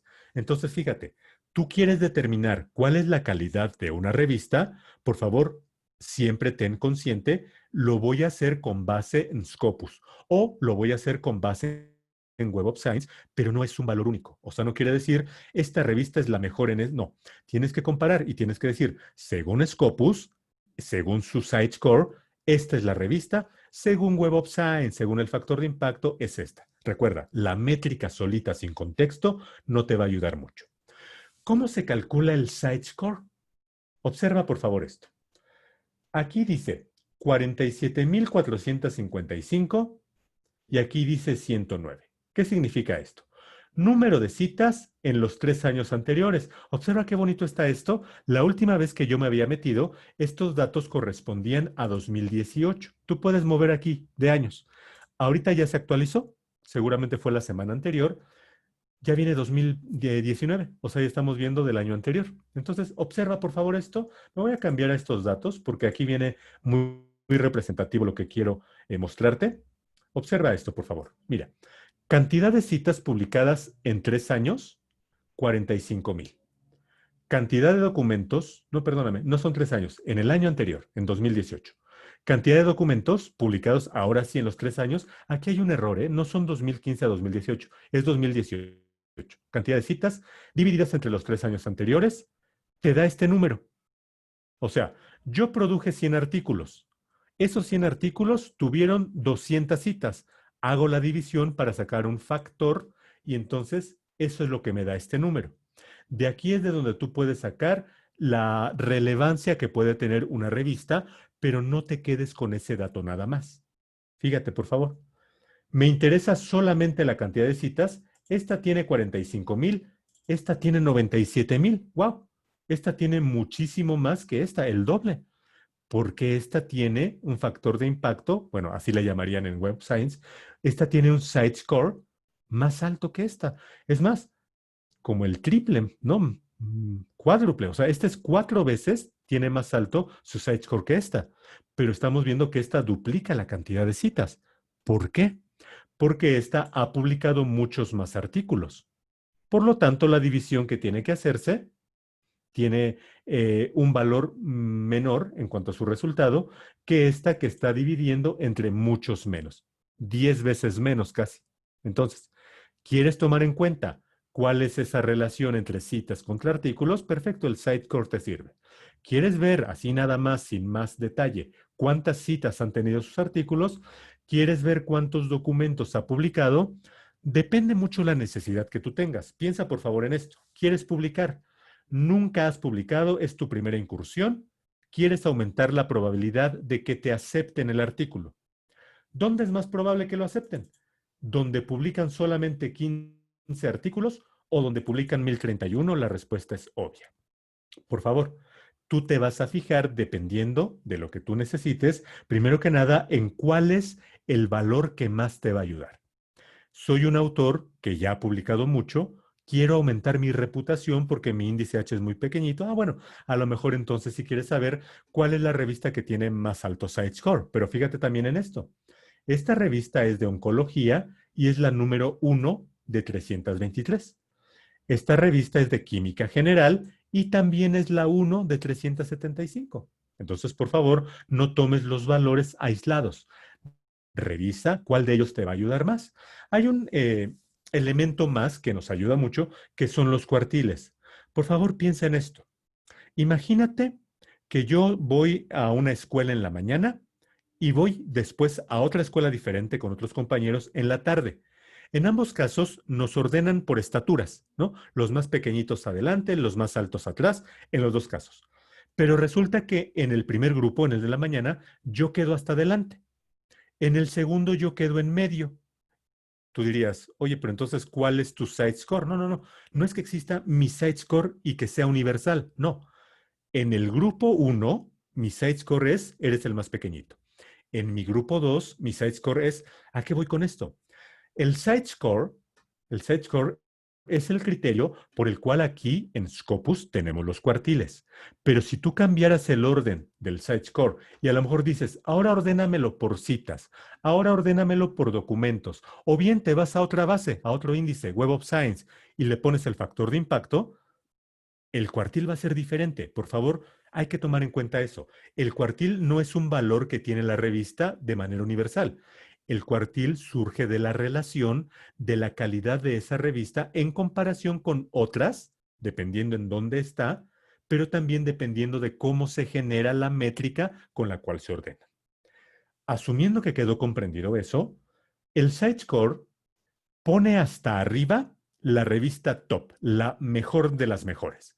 Después viene la que le sigue y así se va hasta la que está en último lugar, que repito, no es que sea mala, simplemente no es tan buena como las otras. Están ordenadas así. Se dividen en cuartos.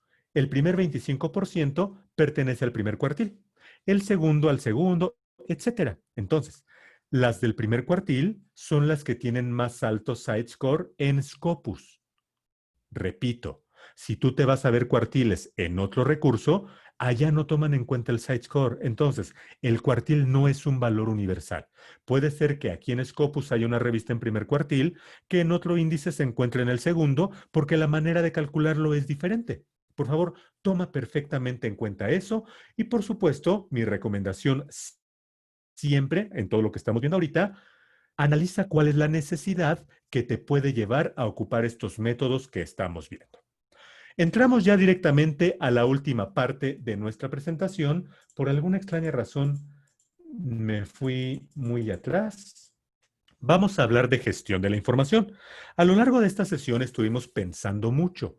¿Cómo construimos nuestra estrategia? ¿Para qué nos puede servir esto? ¿Qué necesidad tenemos que pueda resolverse? Etcétera. Es decir, nuestra segunda premisa hemos estado empleándola. ¿Qué hay de nuestra primera premisa? ¿Ya garantizamos que todo lo que encontremos en Scopus y en ScienceDirect estará al alcance de nuestras manos? No, porque si yo ahorita me voy a una computadora diferente y me pongo a buscar impacto de la biología molecular, etcétera, híjole, tendré que volver a buscarlo.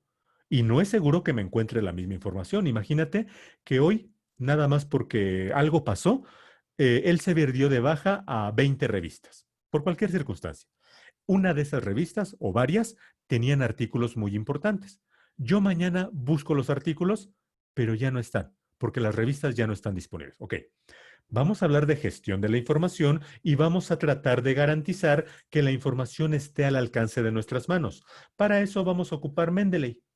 Tenemos más de 6 millones de usuarios, más de 8,000 estilos de citación, más de 2,000 organizaciones. Te estoy poniendo solamente para contextualizar cuáles son las funciones de cualquier gestor de referencias, porque Mendeley es uno de ellos. No vamos a ahondar en todas. Estamos solamente viendo cómo gestionar la información y para ello vamos a hablar de cómo almacenar y cómo organizar nuestra información. No vamos a ver cómo citar, eso no es motivo de esta sesión. repito lo que ya te he dicho muchas veces, tenemos muchos videos en los que te explicamos a profundidad cada uno de los productos. Cada uno de esos videos dura 2 horas. Tú te imaginarás, en 2 horas abarcar los tres es imposible. Si tú tienes interés de revisar cada uno de ellos, revisa nuestros videos, mantente al tanto de cuáles son nuestras siguientes sesiones y ahí vamos a profundizar mucho en la información. Entonces, vamos a ocupar Mendeley para poder gestionar nuestra información y para ello vamos a ocupar la versión web. La mayor parte de gente que yo conozco inició ocupando Mendeley en su versión de escritorio, o sea, la descargó, la instaló y ahí se puso a trabajar e incluso conozco gente que no sabe que hay una versión web. Para este ejercicio yo te voy a recomendar mucho, ocupemos la versión web. Tenemos aquí mendeley.com, tú te metes con el mismo login que hiciste para estas bases de datos, así te vas a meter, no hay ningún problema. Tenemos aquí varias opciones. La que nos interesa es Library, porque vamos a crear nuestra biblioteca de documentos. Como dijimos que el alcance de esta sesión tiene que ver con cómo gestionar lo que ya encontramos, vamos a ver qué posibilidades tenemos tanto en ScienceDirect como en Scopus para poder almacenar información. Primero que nada, aquí en donde dice Keywords, voy a escribir COVID-19 de manera rápida. Voy a hacer lo mismo aquí en Scopus. Bueno, no, aquí en Scopus tenemos nuestras estrategias de búsqueda recientes. Me voy a meter a una de ellas. Y primero que nada, ¿cómo hacemos para conservar la información de ScienceDirect en Mendeley? Primera opción, descargas el documento. Das clic sobre la opción Download PDF, te va a mostrar una vista previa, le das clic en descarga y ya tienes tu artículo. Por favor, presta atención al nombre del archivo. ¿Qué te dice el nombre del archivo? Nada. Imagínate qué pasaría si tú dices, ah, mira, con descargar el PDF ya cumplí, pero resulta que no le cambiaste los nombres y tienes 50 documentos, todos con un nombre parecido, que cuando tú necesitas bueno, yo bajé uno que no tiene mucho sentido, pero cuando tú necesitas este Journal Preproof, tú dices, ¿y cómo lo encuentro? Porque no tiene un nombre representativo. Bueno, para evitar ese tipo de cosas, vamos a trabajar con Mendeley. Ya obtuvimos un artículo. Me voy a mi Mendeley, le voy a decir agrégalo, importa documento y lo voy a buscar en donde está. Por favor, aquí atención. La gente suele preguntar, digamos que es la misma pregunta, pero con dos variantes. Me dicen, oye, ¿y en dónde guarda Mendeley la información? ¿O en dónde guarda ScienceDirect la información? ¿De dónde toma Mendeley? No, no es de dónde toma o dónde lo guarda. ¿Dónde lo configuraste tú? Aquí Mendeley me está abriendo el último lugar en donde yo busqué cosas. Aquí ScienceDirect me está descargando en el último lugar en donde yo descargué cosas. Normalmente es la carpeta descargas. Ahí te lo va a guardar, pero si algún día tú decidiste guardarlo en algún otro lugar, a partir de ese momento todo lo va a buscar allá. Entonces, no es que ScienceDirect o Mendeley elijan las carpetas. Donde guardaste tú la información, ahí es donde va a estar. Le voy a dar clic aquí en Add, le voy a dar Import Document. Yo tengo predeterminado descargas, pero si fuera otro, como yo guardé mi archivo en descargas, ahí lo busco. Le doy clic y lo va a dar. Por favor, aquí, atención con lo que voy a decir. No es la única manera de meter información a Mendeley. Hay muchas. Pero dado que solo estamos viendo el vínculo de ScienceDirect y de Scopus, solamente vamos a ver unas cuantas. Hay muchas más. ¿Te interesa conocer más de Mendeley? Busca los videos. Al final te voy a decir en dónde los encontramos. Y también, por favor, estate al pendiente de las sesiones que vamos a impartir, en donde vamos a cubrir este y otros temas. Llegó al 100%. En un momentito más vamos a ver que ya no va a decir el nombre del archivo, sino los datos que describen la información de manera perfecta. Primera posibilidad. Segunda posibilidad. ¿Qué otra cosa podríamos hacer? La mayor parte de bases de datos que tú conoces te dan opciones de exportar. Tú puedes seleccionar varios documentos, darle clic en exportar y te vas a encontrar con que la mayoría te permite vincular directamente con Mendeley, pero curiosamente esta base de datos no. Ups. Bien, no podríamos hacerlo por allí, pero sí podríamos exportar el documento como archivo RIS. Este es un estilo estandarizado para compartir referencias. No se va a llevar el PDF, solamente la referencia. Entonces le digo, expórtalo como RIS.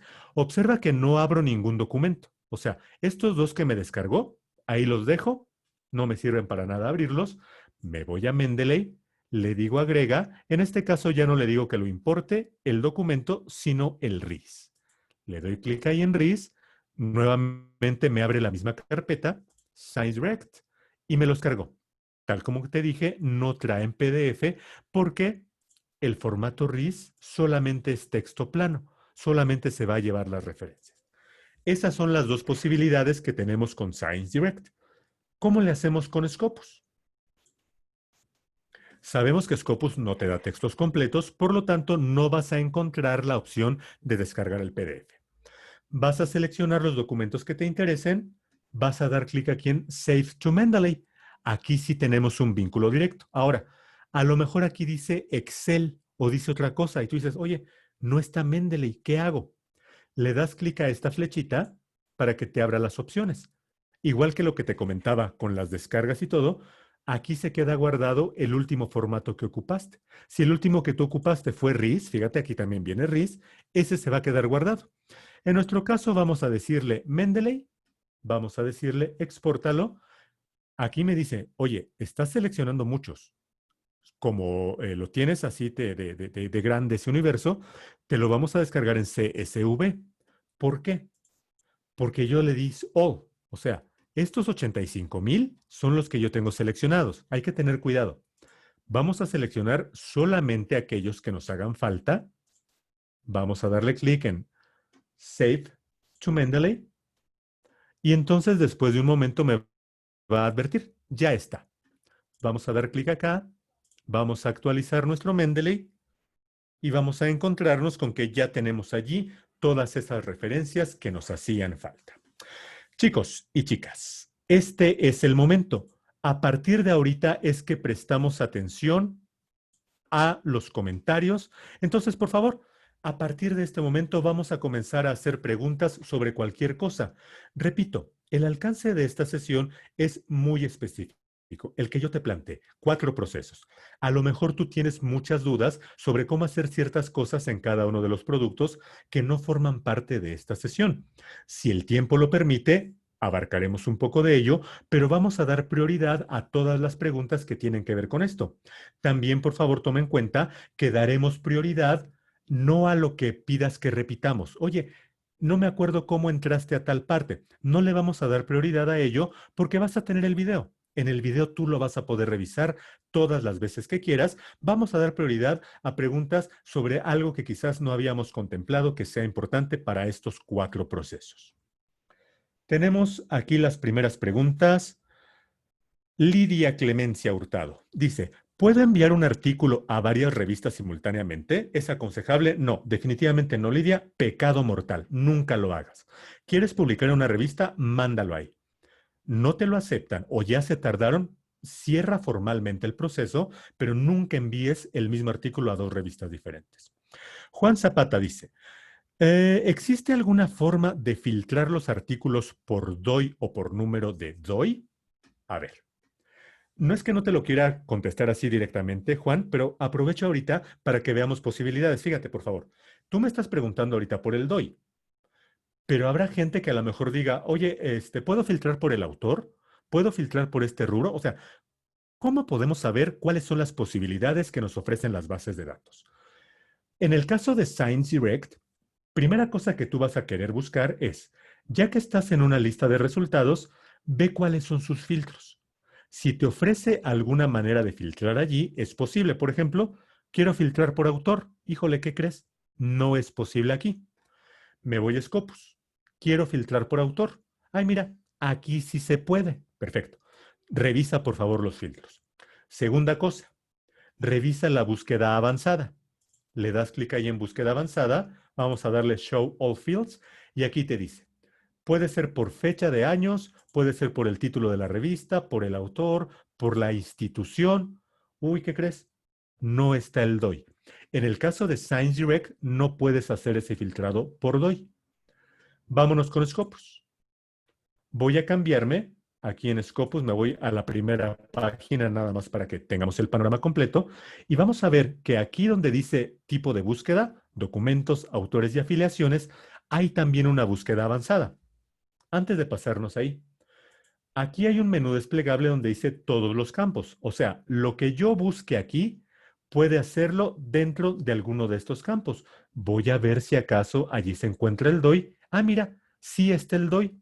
Está algo llamado CODEN, el ISSN, el idioma. Ay, perfecto. Con ScienceDirect no podemos hacerlo por ese rubro, pero por Scopus sí. Igual nos vamos a búsqueda avanzada y aquí nos vamos a encontrar todas las posibilidades que tenemos para encontrar información. Repito, no es que no quisiera respondértelo de manera directa, Juan, pero es importante que veamos en dónde podemos saber cuáles son las posibilidades en cuanto a filtrado. Mil gracias por tu pregunta. Amalia de la Rosa. Igual me estaba preguntando de repetir cosas. Vamos a dejarlo al final si nos da tiempo. Demos prioridad. Fíjate, aquí Oscar dice, oye, el índice H toma en cuenta las autocitas, sí, pero en el caso de Scopus hay una opción que dice excluye las autocitas.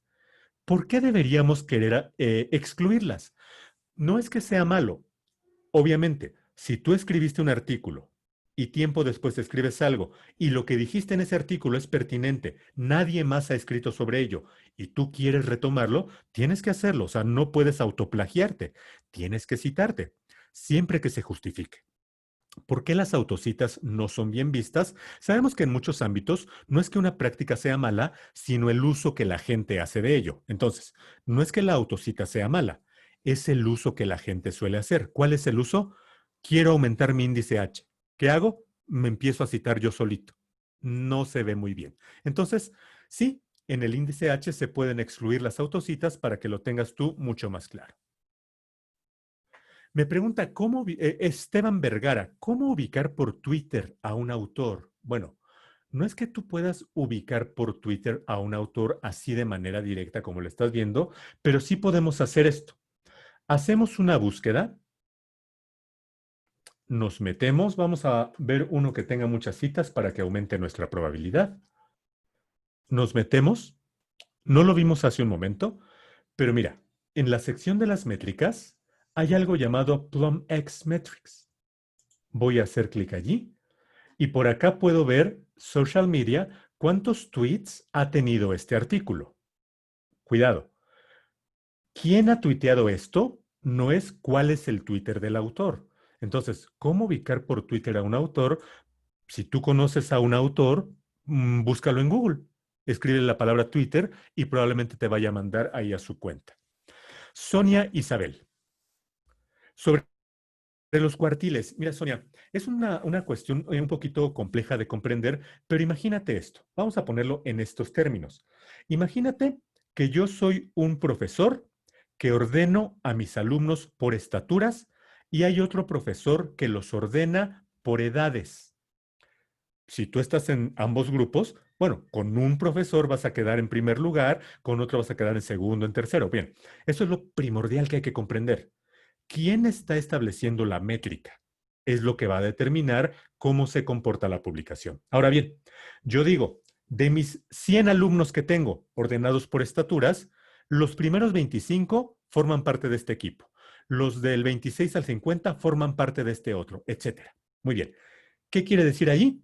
Quiere decir entonces que el criterio que yo empleé para dividirlos me va a marcar la segmentación que voy a hacer de mi población y yo le voy a poner cuartil 1, cuartil 2, cuartil 3, pero van a estar ordenados por un criterio. Cuando el otro profesor, el de las edades, los ordene y los divida por 25 y 25 y 25, pues van a quedar de diferente manera. En esencia, así son los cuartiles. Las revistas están ordenadas por ciertos criterios en diferentes índices. Las mejores 25% van a estar en el primer cuartil, del 26 al 50 en el segundo, y así nos vamos. Hilda. Mendeley puede administrar documentos en PDF que no provengan, sí, por supuesto. Dijimos, ahorita lo estamos haciendo solamente aquí, pero mira, tú tienes un documento de EBSCO, adelante. Tú tienes un documento que tú creaste, adelante. ¿Cuál es la desventaja que puedes correr? No con que sea ScienceDirect o Scopus, no. Con que sean de una base de datos, tienes una garantía impresionante. ¿Cuál es el riesgo que corres si el documento tú lo creaste o viene de una fuente extraña que nadie sabe? Que cuando lo metas a Mendeley no va a venir bien descrito. Vas a tener que meterte tú directamente en ese artículo y lo vas a tener que editar. Cuando viene de una base de datos no hay problema. Cuando viene de cualquier otro lado, entonces sí. Gudiel Roblero. ¿Cómo abro un archivo completo que fue en formato RES? A ver, Gudiel, ya dijimos. No vamos a abrir los archivos, los vas a importar. Nunca abras un archivo. Mendeley es un puente. Tomas el archivo, lo metes a Mendeley. No vas a abrir tus archivos. Lillian Spencer. Mendeley me permite transferir la bibliografía guardada de formatos de cada revista. Sí, Lilian, te recomiendo que veas los videos que tenemos para ello. Dalia. ¿Cuál es la revista que debería escoger para publicar por primera vez? Eso depende de ti, Dalia. Por eso comentábamos hace un ratito, perdón, no hay un criterio. Tú puedes tomar en cuenta qué tan citada es la revista, porque tú dices, me interesa mucho aumentar mis citas. Tú quieres decir, es que me interesa mucho aumentar la probabilidad. O sea, no me importa que sea la mejor, la que más publique para tener mayor probabilidad, adelante. Eso lo decides tú. No hay una ley, no hay una regla. Tienes que analizar tus necesidades y ver cuáles de las métricas te pueden ayudar para ello. Carolina, los registros una vez descargados en Mendeley, ¿lo puedo agrupar en carpetas por tema o área? Sí se puede hacer, lo vemos rapidísimo, pero solamente hay que tener en cuenta esto. Mira, yo descargué estos dos archivos, ¿cierto? Estos dos que tenemos en la parte de abajo. ¿Necesito conservarlos una vez que ya están en Mendeley? No. Yo me deshago de estos dos que yo bajé a mi computadora porque ya los tengo en Mendeley, no me sirven. Bien, yo puedo crear ciertas carpetitas aquí en Mendeley para organizar mi información con Create Folder. Le doy ahí, le pongo nombre, ya tengo mi carpetita. Oye, ¿esta carpetita está en mi computadora? No, no va a haber una carpetita llamada así en tu computadora. Esto está en Mendeley. Entonces, creas tus carpetas, organizas lo que tú quieras aquí, pero todo lo que hagas dentro de Mendeley no tiene un reflejo dentro de tu computadora y en tu disco duro, tanto si estás en la versión web como si estás en la versión de escritorio. O sea, no hay un vínculo así. Marchena. Eh, Doriams me dice que se llama. ¿Esta base de datos ofrece información más actualizada en inglés o se cuenta con idiomas como el español? Mira, Marchena, no es la base. Cuidado. Imagínate que yo te digo, oye, en Facebook, ¿me da más información de mexicanos que de colombianos o venezolanos o españoles? Pues no depende de Facebook, depende de la gente que quiere incorporarse allí. Por ejemplo, tengo la idea, eso surgía hace tiempo, no sé si ya cambió, que los chinos no ocupaban Facebook porque ya tenían su propia red social. Entonces, pues no depende de la red, depende de la gente o de las publicaciones que se metan. Lo que es un hecho es que no hay publicaciones en un idioma, bueno, no hay más publicaciones en un idioma diferente al inglés. En inglés siempre te vas a encontrar la mayoría de publicaciones, por lo tanto, muy pertinente que hagamos nuestras búsquedas en inglés. María Lourdes. Mil gracias, nos están dando aquí algunos comentarios. Vamos a hacer una petición, no es que seamos desagradecidos, al contrario, nos encanta recibir comentarios, pero si ponemos ahorita comentarios, vamos a tardar un poquito más en ver las preguntas. Vamos a concentrarnos solamente en poner preguntas, por favor, para que no nos cueste tanto tiempo. Me dice Natalia Pedraza, ¿qué se puede hacer cuando se tiene un artículo en un idioma publicado en una revista no indexada? ¿Se puede republicar en una revista indexada? No. No hagas eso, por favor. Eso, llámeslo como le llames, quieras darle alguna vueltecita, que eres tú misma, es plagio. No esté indexada, bueno, ni modo. Ya tomaste la decisión de publicarla en una revista que no está en Scopus, asume esa decisión. La próxima ocasión que publiques, publica por favor en una revista que sí esté indexada, pero no, ese tipo de prácticas no son convenientes, independientemente de que tengas un fin noble, pero sí se puede prestar a eso. Ah, es que esta persona ya no sabe qué más escribir, es que esta persona quiere tener más citas, etcétera. Entonces, no son prácticas que se recomiendan. Me dice Amalia de la Rosa, ¿se puede importar y o exportar referencias a gestores como EndNote, RefWorks y otros? Sí, perfecto, puedes hacerlo. Nos metemos aquí a todos los documentos. En este caso, lo que tenemos aquí es un gestor que solamente admite la entrada. Si vemos la versión de escritorio de Mendeley,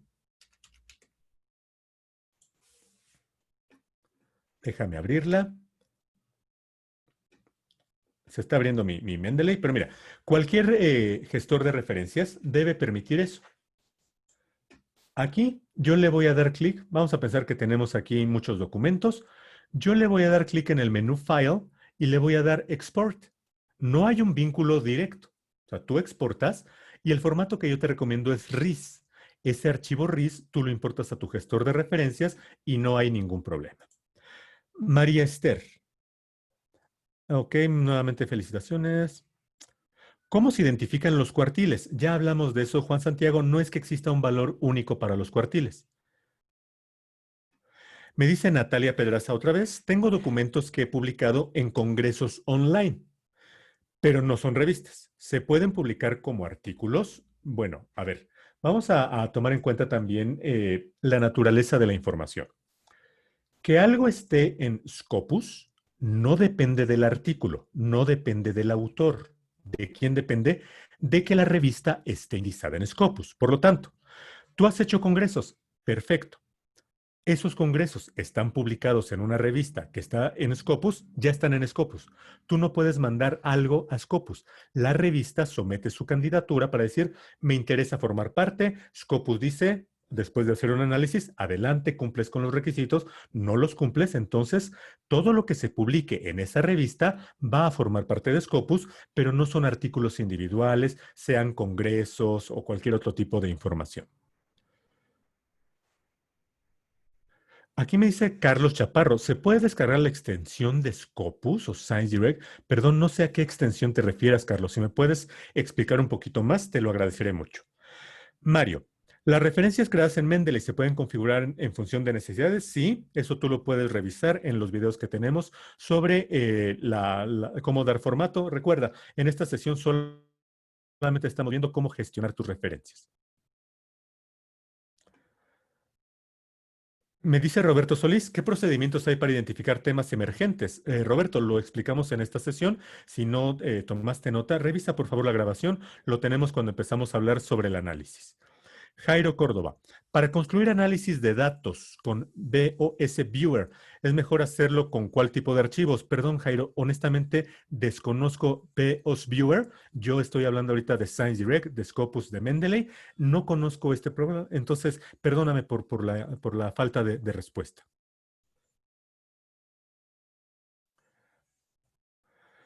Nuevamente, Natalia, ya vas a tener tu estrellita de cliente frecuente, Natalia.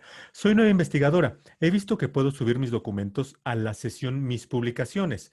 ¿Cómo hago para vincular? Mira, Natalia, esto lo vamos a dejar así como un tema pendiente. No te voy a decir revísalo porque tampoco es que lo veamos. No es una situación que abordemos mucho porque es especializada. Solamente por esto lo vamos a vislumbrar. Mira, hay una carpeta que se llama My Publications. ¿Qué deberías poner aquí? Estamos en Mendeley. ¿Qué deberías poner aquí? No lo que te gusta mucho, con lo que te encariñaste o lo que te regalaron, no, lo que tú escribiste, tú lo tienes clarísimo. Lo estamos comentando así para las personas que no conocían esta opción. Yo escribí este artículo, perfecto. Lo voy a arrastrar y lo voy a meter a mis publicaciones, pero yo tengo que asegurarme de que efectivamente sean publicaciones mías. Ahora bien, hay una manera como esta carpetita se llena solita. ¿Cómo se hace? Cuando tú vinculas tu perfil de Scopus con My Publications. ¿Cómo se hace eso? Vámonos a Mendeley de la versión web, a la parte principal. Por aquí, déjame ver, aquí está, mira. Dice, Showcase your work easier.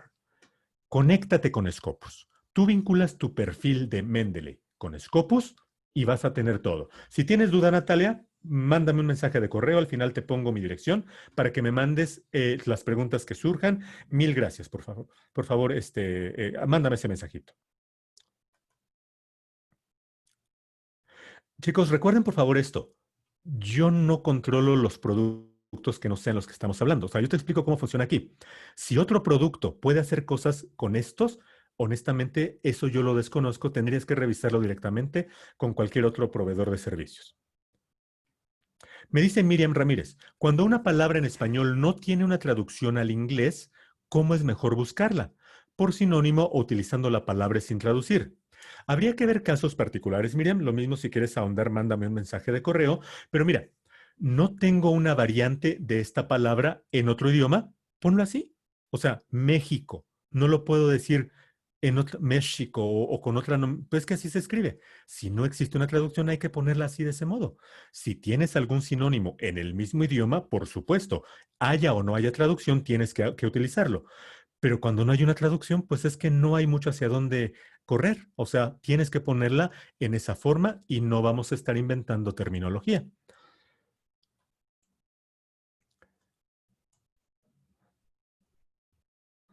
Vamos viendo preguntas. Ok, me dice Eli. Hay PDFs que no contienen texto, sino la imagen del artículo. ¿Funcionan? Sí, funcionan perfectamente. Mira, ¿por qué cuando metemos información a Mendeley lo hacemos en PDF? Porque Mendeley tiene un lector de PDFs. Tú le das clic al PDF y lo lees en Mendeley. Y lo mismo con la versión de escritorio. Ahora bien, puedo meterle un Excel, un Word, puedes meterle el que tú quieras siempre que no sea muy pesado. El problema es que no lo vas a poder leer ahí. O sea, métele la información que tú quieras, eso está perfecto, pero no vas a poder leerla allí. Entonces, por eso es que Mendeley normalmente lo hacemos con PDFs. Disculpen ustedes, no alcanzamos a cubrir, tengo más de 60 preguntas todavía pendientes, no alcanzamos a cubrirlas, pero igual que hemos hecho en sesiones anteriores, yo voy a leerlas todas. Vamos a responderlas en un documento de Word y cuando yo les mande la información de la cual vamos a hablar en un momento, vamos a enviarle la respuesta a todas estas preguntas. En este momento cierro yo la sesión en cuanto a la grabación.